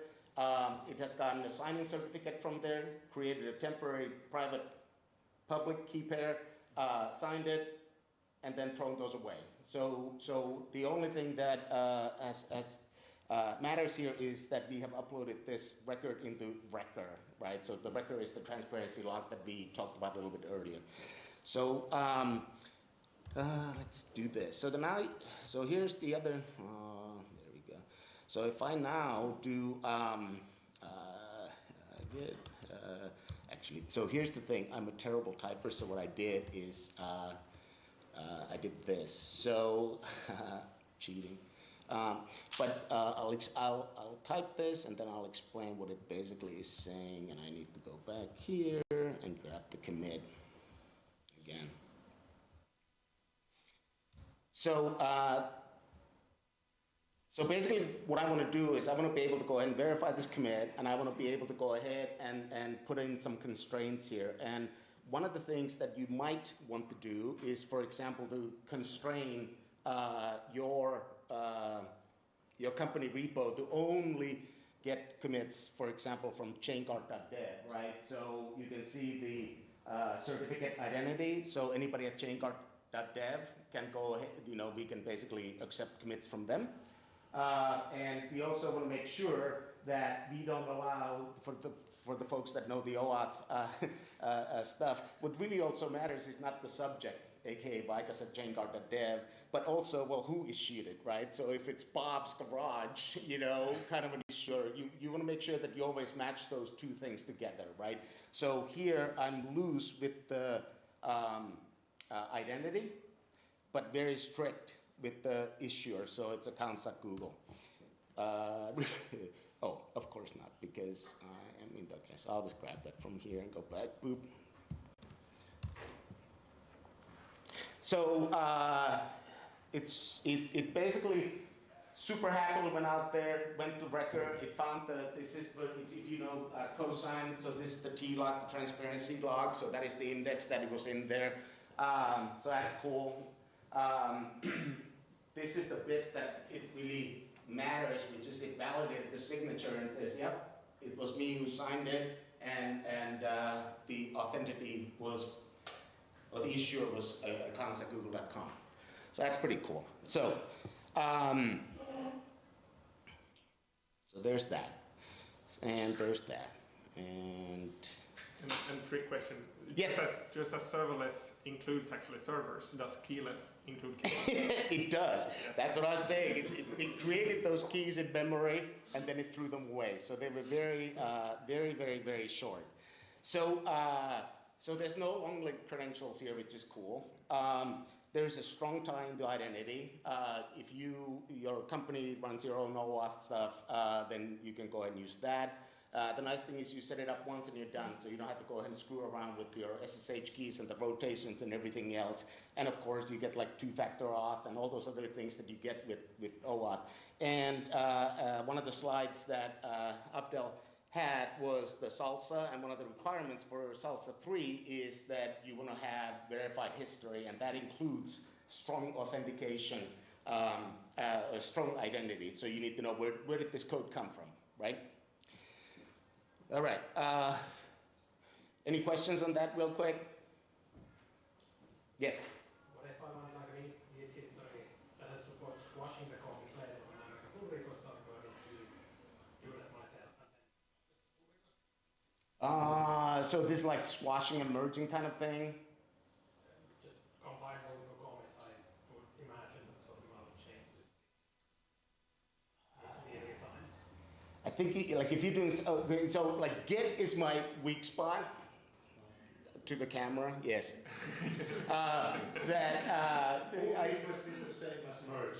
Okay, so if you're merging, then when you're doing the merging kind of thing, well, see, you said, but if I do like a rebase, then I will have to go ahead and sign those commits. Does that answer your question? And so if I do a rebase on it, it's going to go ahead and go like, okay, you have to merge all those commits, and each one of those will basically be verified. Okay, yeah, Git is all, it screws me all the time. So many times I have to start from scratch. I'm like, I don't know what I did.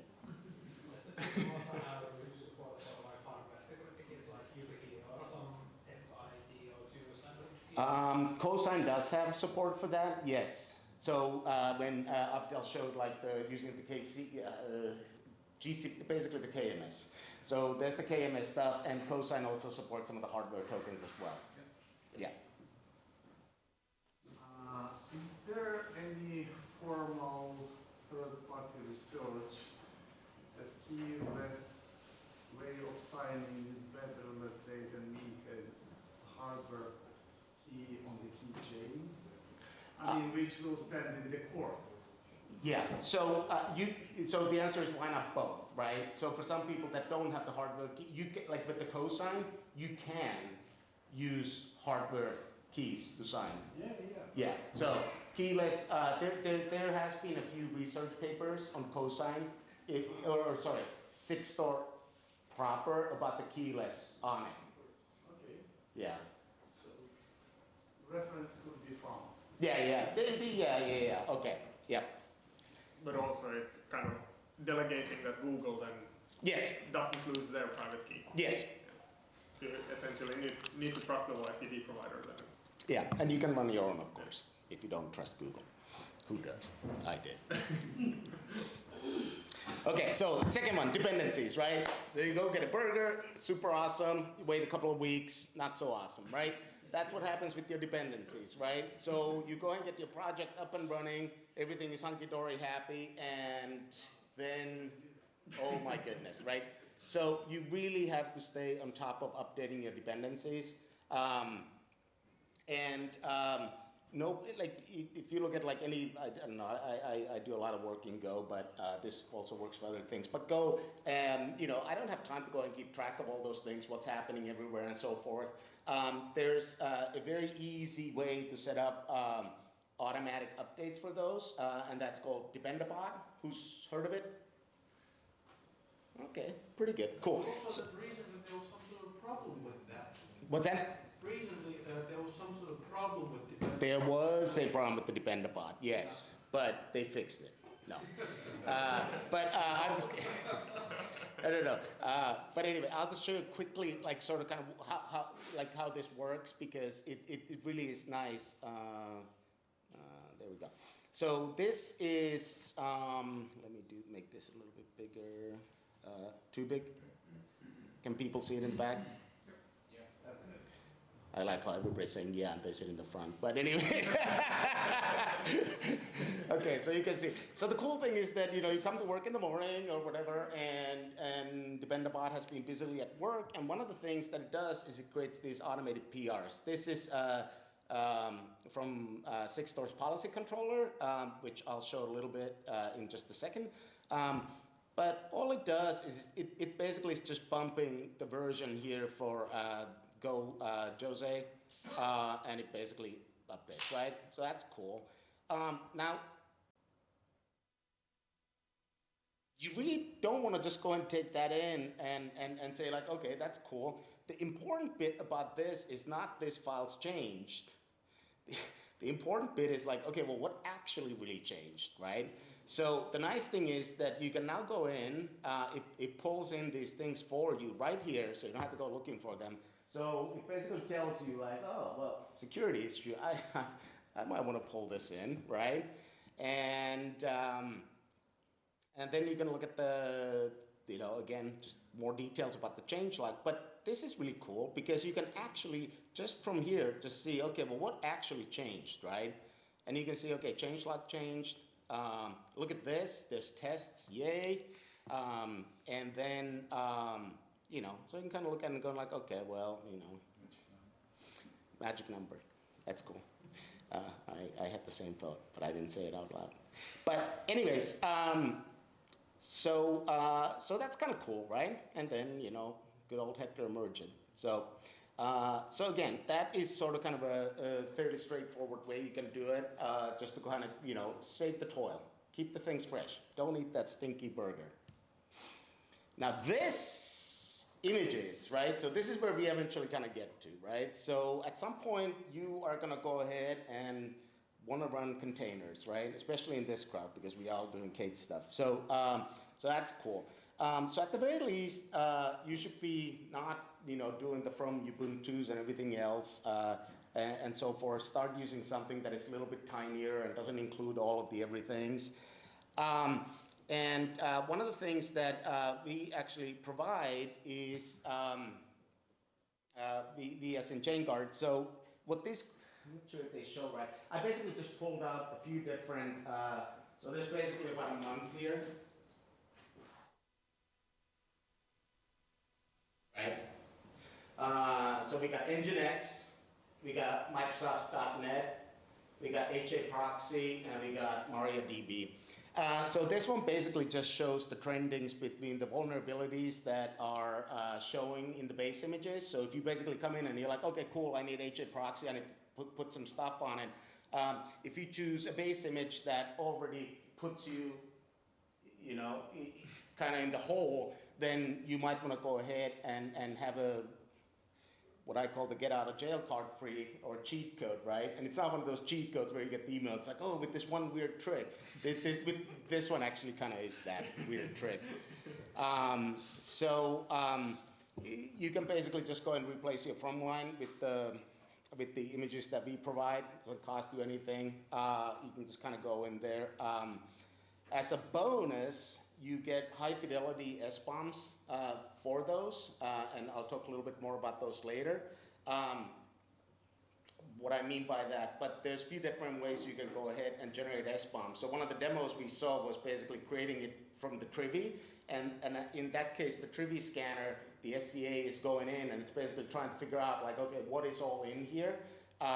We've done a few research papers on this one to kind of say why they sometimes miss things. The other thing is that they are reproducible builds. So that again is a little bit of a cheat code also in being able to go ahead and understand has anything been tampered with. Because if everything is in there, you should be able to go and rebuild it on this machine and that machine. And if the results differ to the point about SolarWinds, one of the things that they did is they started running 2 separate different CI/CD pipelines all the way from beginning, and then basically do a diff in the end and go like, well, if they don't agree, we have a problem. But with the reproducible builds, this gets a little bit easier. They're smaller, and again, I'll talk about these a little bit later. And to the point, again, thank you for being the, what is it, the strict man? But the point about where the hackers came in and they were like, oh cool, you gave me a shell.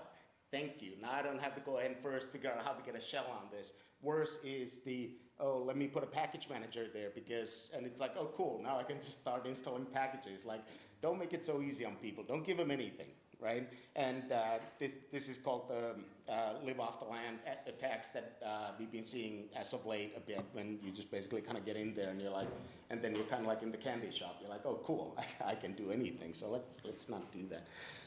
And it's also hosted in our registry. And again, it uses OIDC for credentials because we don't, again, like long-lived credentials. So demo, I'll just show a little bit about sort of kind of, let's see, I'll do it here. This would be base image stuff. So, so we talked a little bit about the SBOMs and how you generate SBOMs. And there's a few different ways you can, there's 2 different ways you can do it. One of them is you create an attachment, like an SBOM, and all it really means is it creates a different kind of a OCI image, and it has a .SBOM in the end. The other one is called attestations, and the attestations are, it's like a signature, but it actually has data. So you're basically saying like, you make a fact, sky is red.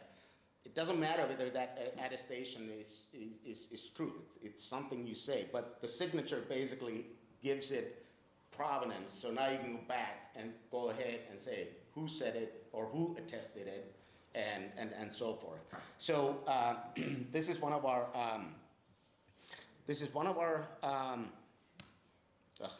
I guess I gotta paste it.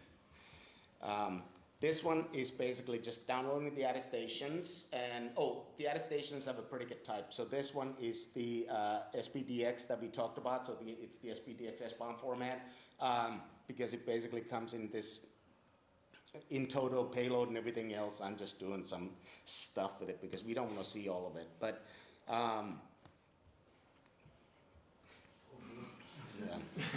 So there we go. So it basically goes in. And I just headed it with 20 because we don't need to see the whole thing. But it basically is an attestation there. And I'll talk a little bit about this AppCode tool here in a little bit. What was the other thing I wanted to show you? Oh yeah, you can also just validate this real quick. So we talked a little bit about how do you go ahead and with Cosign, how do you sign and how do you verify? So there's the parallel for those would be with what is it? Create attestation, sign attestation, and verify attestation. So this one basically says that this was created by our release process and in this repo, and from that head. Yeah, do I want to say anything else? Oh yeah, I do. Cat, this one. So the build provenance. So this is kind of the interesting bit. Is the fact that you can see exactly what was put into this thing. And again, I'll talk a little bit, just the next step. But this one basically tells you exactly what is in this image. which packages does it have, and they have all been locked into it, which repo they came from, yada, yada, yada, environment, entry points, all that other fun stuff. So those are the things you get for free just by changing your from line. And then let's see. Maybe you can say one word about InToto, another CNCF project. InToto, yeah. So so Sixstore has a few other projects that are kind of very closely tied around it or a big happy family kind of thing. There's things like Tough, the update framework, which is basically what Sixstore uses to go ahead and establish the root of trust, the fundamental trust of truth, trust of root. The other one is these the InToto attestations. So the attestations are basically wrapped in envelopes, and they have meanings and so forth. So that's what the InToto is. Okay. Well, okay, great. So now you got your base image done, right? And then this is live footage on how people assemble their images, right? So you basically go ahead and add all the things that you want into the Docker file, right? And then you go ahead and realize that, oh my goodness, my little, my distribution or whatever doesn't have the right version of Node.js. It gives me 18, but I need 19. So what do? You go to girl bash. And then not only that, but now because it's very difficult to go ahead and reason about images that have 50 layers. So you see those commands that are like do this and that's fun, I guess. So one of the things that we have done is we have created this open source project called AppGo. The name is basically if you have used if you do any kind of Golang development, there's a tool that was built over at Google called KO, which allows you to go ahead and build containers directly from Go, and it's called Co. So this is basically the APK equivalent of it. One problem with the Docker file is the fact that it basically puts in too many things into one. So we have, remember when I said earlier that I'm going to talk about images and packages separately? So with the images, AppGo, the only thing it does, it basically composes. So you basically say, okay, here are the things that I want you to put in. And now it's much easier for you to reason about things because you're like, I'm just basically creating a tarball, right? Instead of how am I creating this tarball and so forth. You basically go ahead and go in there and you basically say on the top, you basically say, where are my packages coming in? Who are they signed by? And then you just basically list your packages. The other things that you care about is you probably don't want everything to be running as root, so you can go ahead and create accounts and groups and so forth here, and they get created for you. Environmental variables, entry points, directory permissions. So like if you're installing like Nginx or whatever else, you might want to go in and say like, well, I don't want people to write into those directories, so you can just go in and go like, psh, read only. I'll show really quickly what that sort of kind of looks like.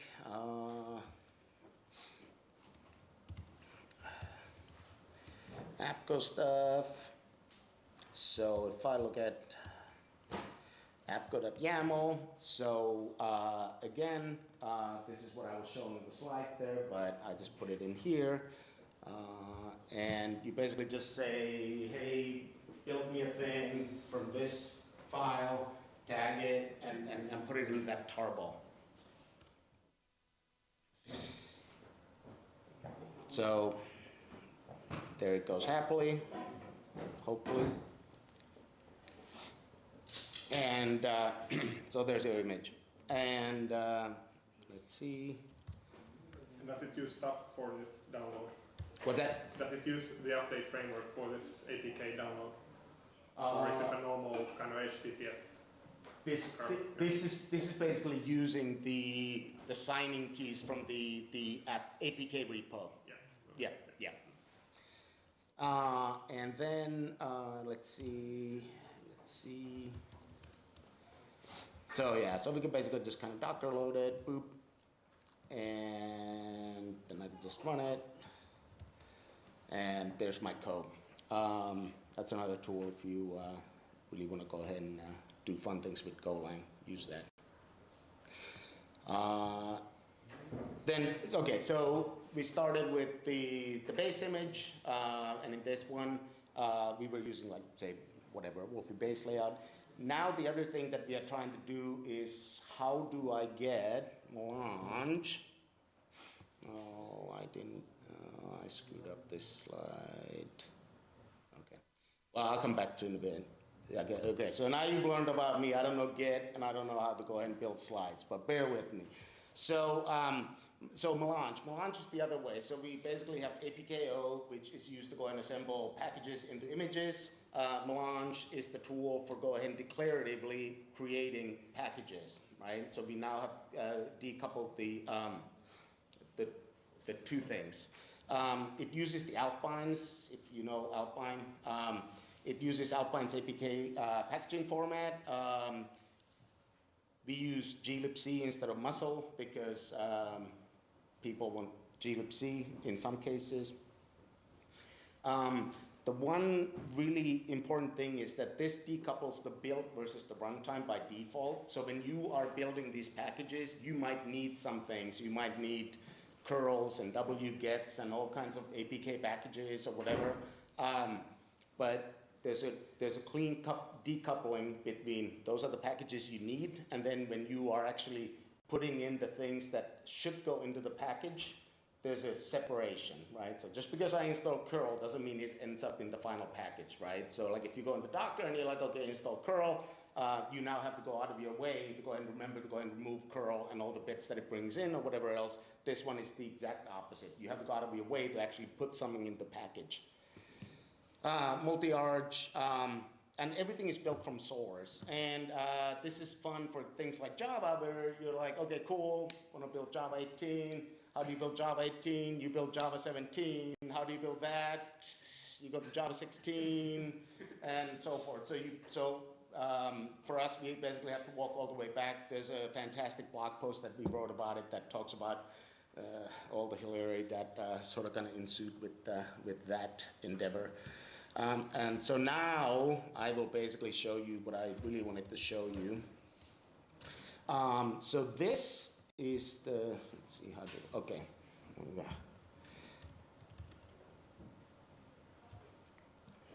Okay. Who came up with the name? Melange? Yeah. Ariadne.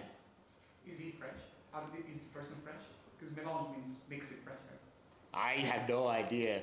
It's basically mix in French. Oh, really? Okay, it probably is that. So, okay, I don't know how to resize this terminal, but okay, so let's do this. Cat ko.yaml. So this is what I really wanted to show you in the other slide that I had failed to paste. So you basically have the little metadata about the package there. So it basically says, okay, what's the name? So this is the code, what version, epoch, description, blah, blah, blah, blah, blah. And then the environment section is basically where you say, these are the things that I need in order to actually build the package. So we have created a separation. This is the separation, right? So basically, these are the things I need for the build time, and that's it. And then you define your pipeline that actually builds it. So you basically say, okay, well, I want to grab it from co-build. We need to change this to Google. And then you have the expected commit. So you know that for version, what was it, 15.1, you want to make sure that you get the commit you want. And then it uses a built-in pipeline called go build. You can give it extra flags if you need to. And then, whatever. You can put in different things in there. And then, let's see, let me do this.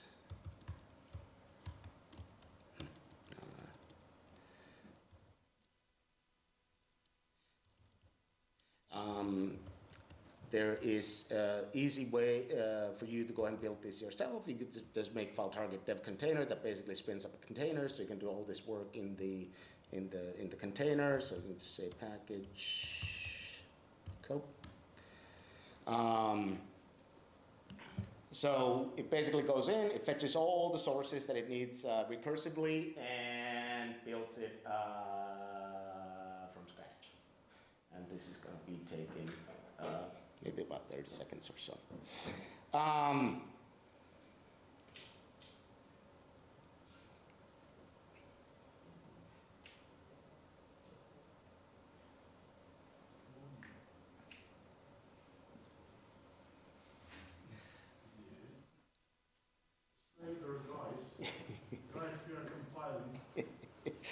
Yeah, I won't take very long.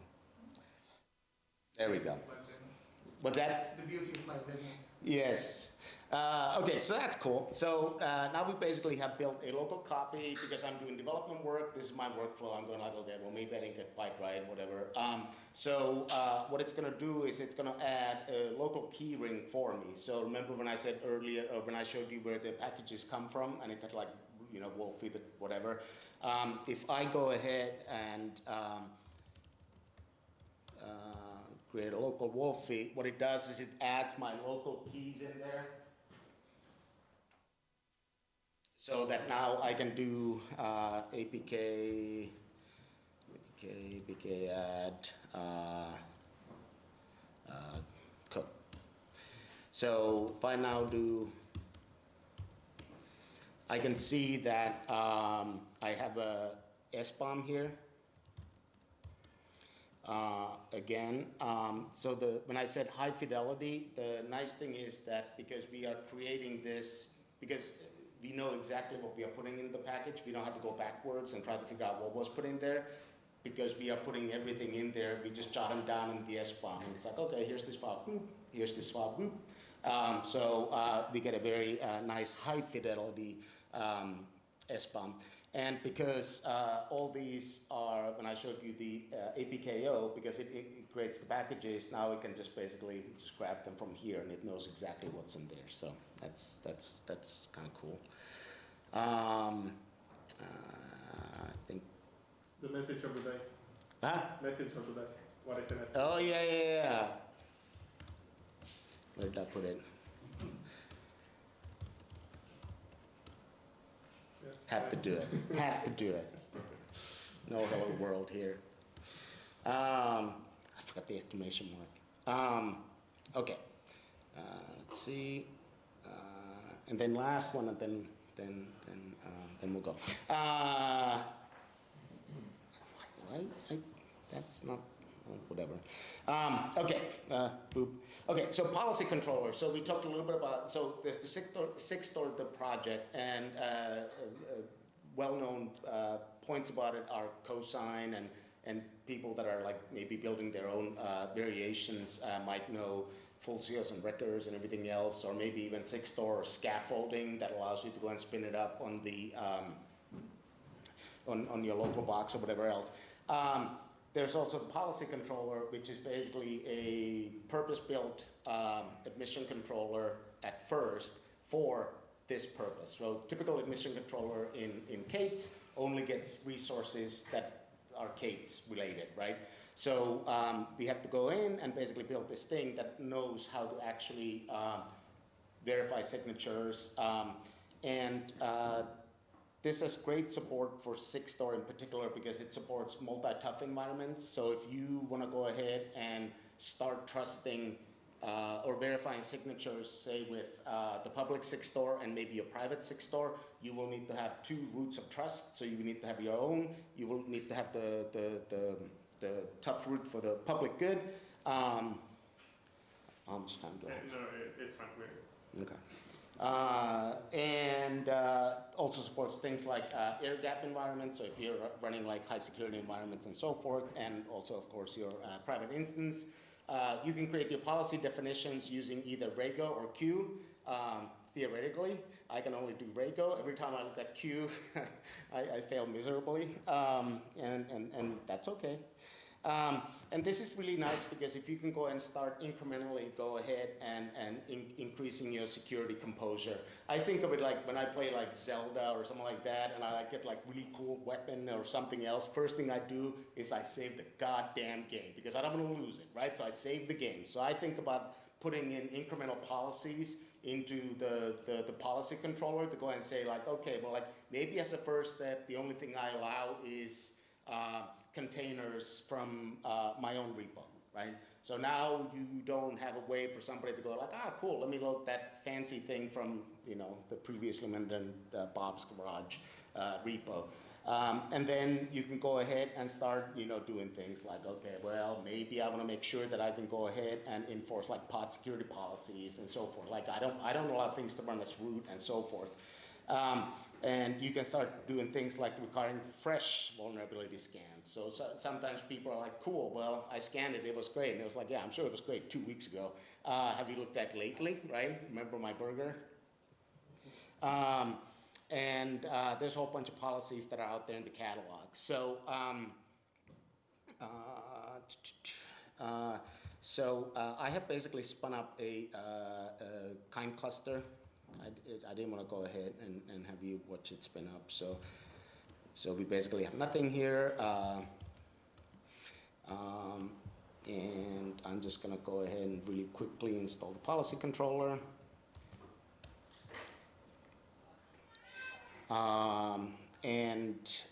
Again, like all these things have been signed, so if I grab, I'm not going to go through it, but if I grab that YAML and I grab the images from there, it's got the full digest.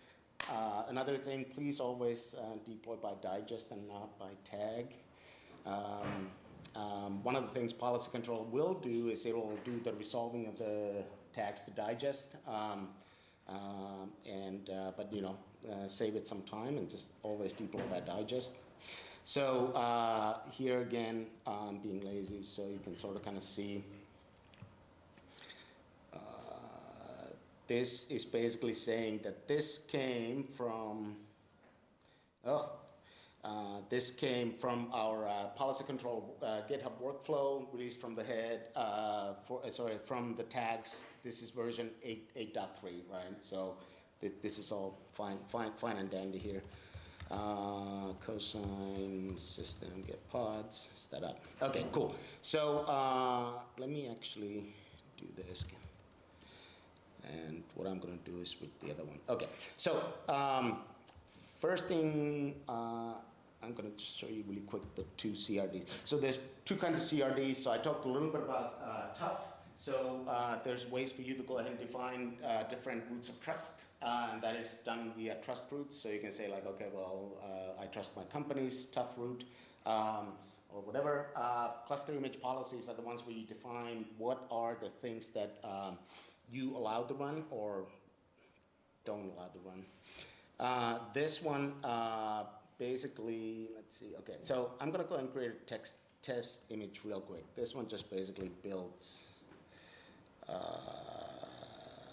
okay.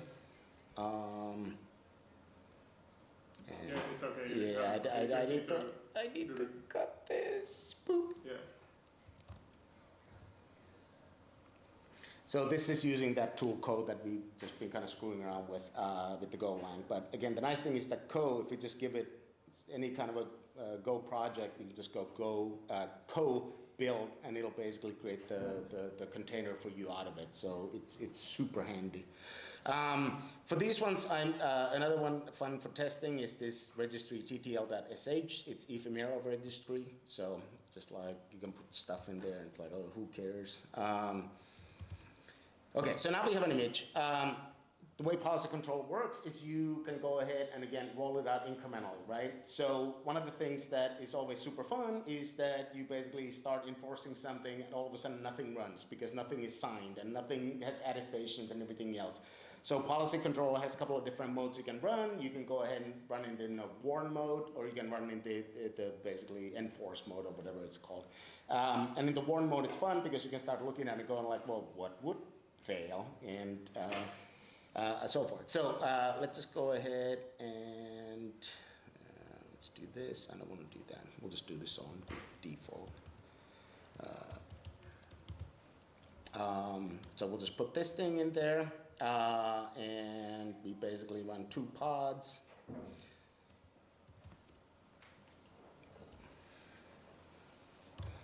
Did I apply a policy already? Keep going. Keep going. Good. If you already kind of started enforcing with the include. I think it's the second line after the labeling. It's the apply CRB allow TTL.yaml, no? Is that policy? Let's see, what the hell did I do? Keep kind of late labels. Okay, so this one basically just says, okay, we just want to go and enforce policies in there. So that's fine. Yeah, but if there are no policies. Yeah. Oh, yeah. I'm sorry, there are no matching policies. Yeah, Yeah, got it. Yeah, slow. Yeah. So, okay, fine. Well, you know what? Fine. Okay, we'll go ahead. But that's actually a good demo, because then if you don't have a policy, then it wouldn't allow anything to Yeah. That is actually a setting. You can also go and say, what is the default behavior? Again, we believe fairly strongly that secure should be the default way, so it shouldn't be an afterthought. So by default, it's secure. And I was trying to rush. This is what security looks like, right? This is what security looks like. Yeah, the error message might be a little bit improved, but whatever. Just that with us, and suddenly nothing works. Exactly. Yeah. I just wanted to show you exactly. Yeah. So okay. So let's do this. Let's do that. So. This one is a super simple policy. It basically just says like, okay, well, I'm going to allow anything that comes in from the before said registry and under Vicus. And this is just the easiest path. It's basically anything from there is good to go. So again, now you can start kind of cranking down like, okay, that's what I do. And let's say run. One of these should work. Yay. There we go. Remember it, even the exclamation mark. So that's not all that exciting and interesting. Demo 2. Yeah, of course it's not there. Okay. So now let's go ahead and create another policy that is basically just this one is saying that, again, like globs, like whatever, I could be tighter with that one. This one is basically saying, I want to make sure that this image has been signed against the public SIG store. So these are the public SIG store. Those are the defaults, but for clarity, they're included there. And I want to make sure I only allow things that have been done by me. As I showed earlier, you can use regular expressions here, but for now, we'll roll with this. Did we delete them? So now we basically run this, YOLO. And now basically it doesn't work again. It says it failed the policy. This one failed, requires signature, right? So that was the policy we created here. So this one says, okay, well, I failed the signature, doesn't have it.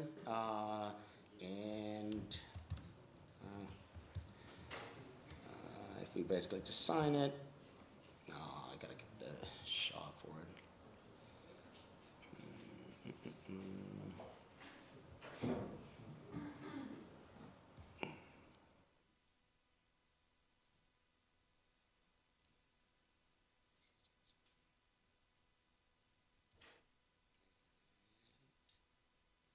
It was this one.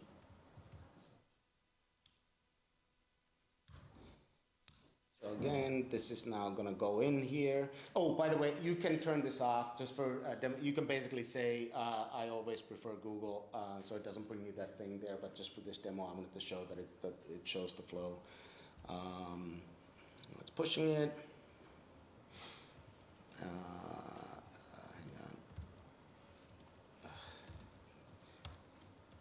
on. Config, so it's basically here. So you basically, if you do those, you basically do it. Anyways, run. So now it should be signed. So one of those should basically run again. And there it is again. So that was only showing the signing and verifying the signatures. You can do all that with the attestations. You could there's a big catalog that we have published that is, again, open source for many of these things. So you can do things like, well, does it contain this license? Does it contain, I think somebody asked about licenses. Does it have, contain this package or anything else like that? And so forth. And there's the wall of links. I'm gonna take a picture. If not, can I share these slides? Yes. Can I fix them first? Okay, questions, comments? Can I ask now? I think there's some kind of a social there, and I'm gonna go get a beer at that place after that. So if somebody wants to join, I'd be happy to chat about this or other things, or Java, Kubernetes, or whatever else. So the Dependabot, while you were doing the demo, I was thinking, like, if I am an attacker, yes, I could probably create like a Dependabot fatigue, where I could generate a bunch of like new libraries that, like, just take the same library and keep updating the tag multiple times, in such a way that Dependabot will just generate a bunch of PRs. Yeah. And then hoping that you will just merge the one I want you to merge. Yeah. So Dependabot has, probably not for that, but I think it has ways of basically putting in rate limits on sort of kind of how it does. And where it's super handy is when you come into a project that hasn't had Dependabot and everything is out of date. You don't want to go ahead, even for that use case, you don't want to go and deal with that. So you can basically say like, okay, cool, like how often do I generate these, like daily? How many do I generate, and so forth. So it has those limits in place. Okay, cool. Also related to Dependabot, you said like, yeah, when you come in the morning, you see the new updates coming. So how often do you actually run it? Because there are updates daily to go through to make sure that you're able to. We try to do them every day. Okay. So first thing in the morning, we try to come in, and especially when it's something like that, where it's just like, okay, well, security issue or whatever else. We do. I think the bad habit is to go in and not even look at those and just look at those file diffs. That's why I kind of tried to show the difference. Like you look at one of them and you're like, well, only one number is changing. Looks pretty solid. Rubber stamp it. Do you have differences between like hotfixes, patches, and major releases then? Yeah, and that sort of kind of then depends on the particular project itself, how they want to release them. But yeah, that's where it would tie in. I mean, also the thing is that you don't really run it.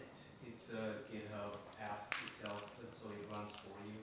So you the only thing that you can do is when it runs. specify the cadence for. There's also alternatives as well. There's another project by a company called Manda.io called Renovate, and that gives you the possibility of saying, I want to only get hot fixes. I only care about security vulnerabilities, so I only want to get updates for this ones, or only bother me with dot releases as well, right? I don't want to do major ones. So there's alternatives out there. Dependabot, I would honestly say, I use it. I don't love it. It's very lacking. There's a lot of other tools out there that are doing a lot better, but it's better than nothing. If you're not using something like this, like you're behind. Yeah, thanks, Oz. So yeah, that's my point exactly. Like, these are my opinions. Wouldn't be the first or last time I'm wrong. But these are some ways that you can go, and there might be, and there are, I'm sure in some cases, better ways of doing things. But just kind of wanted to at least give you some ways of saying like, well, I don't have to solve everything at once. I can go and start tackling and chipping away at some of these things, and to the point about like. Dependabot, instead of just blindly going and using that, we'd go like, oh, okay, well, I remember we could do something about this dependency update thing. So let me go ahead and figure out about that and then do a little bit of research. The first thing is about knowing what kind of dependency you have and how exactly. vulnerabilities there Yeah. are. Anything else? You all deserve a medal for staying this late. Thank you so much.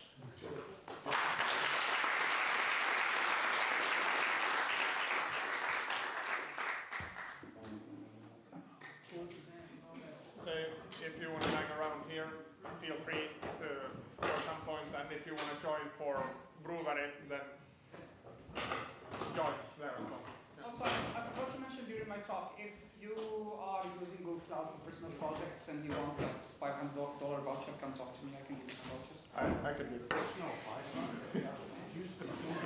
No, but